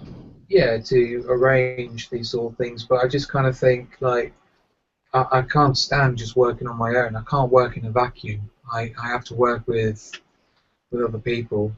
So you know, I'm always up to do these sort of hangouts. So I don't know. I'm Yeah, going to see if I can try and like look into I don't know, getting a sort of like a base or something like that, or just making regular arrangements to do like a few hour sessions a few times a week. that So, would be awesome, man. I would be up for that because I I didn't mention this. Like I really struggle like recently, um, to be self-motivated, yeah, and it's like really important because you need to not only have passion for your like what you do, in our case is concept art and illustration, but you need to have passion for being disciplined as well. yeah, So I think something like that would really it would be good. Well, I think when it comes to discipline, it's just repetition, and sometimes you do need to get influence from other people who kind of set a standard. I mean, Yeah. I got a lot of influence from my previous boss, from Mojo Bones. You know, Mhm. he fucking knows his stuff. He does, and I always kind of like look up to him as um, sort of the voice of reason when it comes to design work because Mhm. he's very experienced, and you know he's got contacts in fucking Disney. Mm. He's got friends in high places, so he really does know what he's doing, Mhm. and he'll tell you exactly what he thinks. He won't give a fuck if he completely tears your design to pieces. But that only makes it should make you stronger anyway. If That's people are right. totally honest and constructively honest. Yeah, and when he finally does give you some positive feedback on something, you know it's genuine. Yeah. You know Yeah. you've got something good.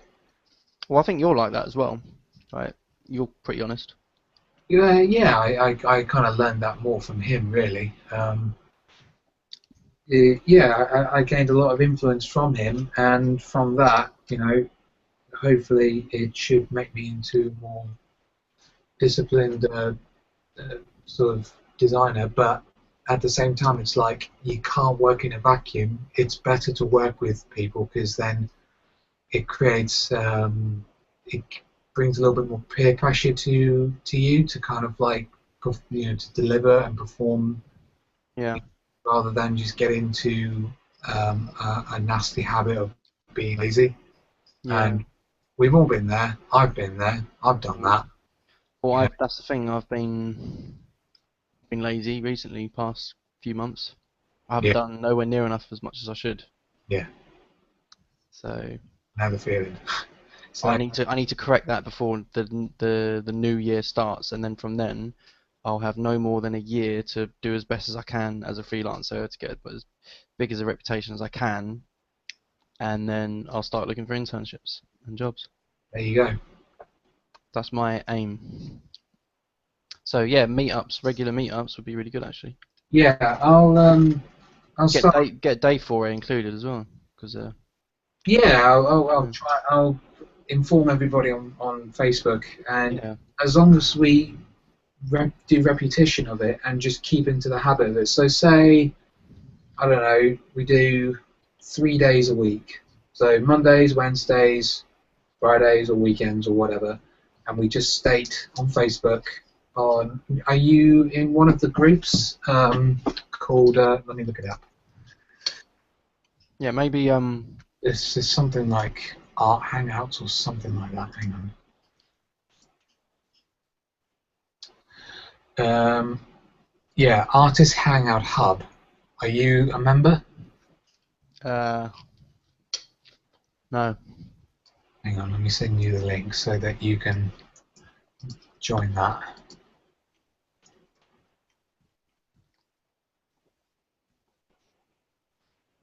So I've just sent you the link.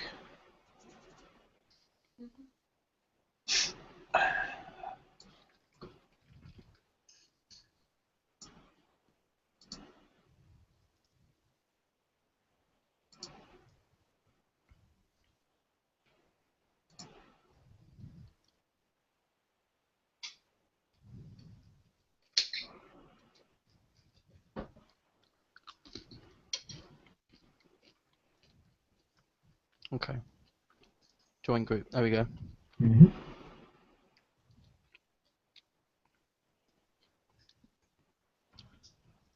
How many members are there anyway? 311.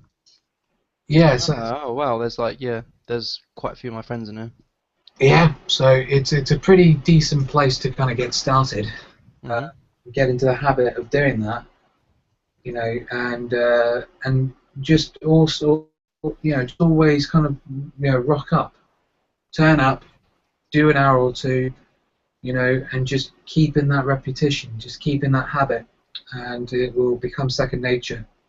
Yeah, that's the key, isn't it? That's the thing. Yeah. Yeah. Yeah. Anyway, man, it's been really good to have a catch up, Yeah, definitely, man. and I'll talk to you again during the week then. Let me know when you've got time to do it again. Well, We'll I work Thursdays all day and all night really, but other than that, I don't really have plans. So once or twice a week, probably twice a week. Yeah, that would sound good. meet back up on Wednesday or something. Yeah. Well, of course you'll have work the next day, won't you? Yeah. Be able to Well, step I could do it for a couple of hours, a few hours. Yeah, a few hours will be good. Yeah. Brilliant. Oh, by the way, I might have plans sometime this week, but I'm not sure which day because I'm actually making games as well, like with a group of friends. Oh, nice one, man. Yeah, we won you know that game jam thing at Norwich. I don't know if you heard about it. Cut the cheese. No, it was cut the mustard. Mustard. That's it. Yeah, so we won that. So we got Unity Pro license for a year worth £1,200, which is pretty good. Very nice. Yeah, so we've got like a couple of projects going on there, but it's sort of like it's not a constant thing. But I'm supposed to be going around their house at some point, but I'll keep you updated anyway. Yeah, by all means, mate. That'll be Yeah. good. Cool. All right, I'll talk to you soon then. Yeah, catch you in a bit, mate. All right, cheers. See you later. Later. Bye.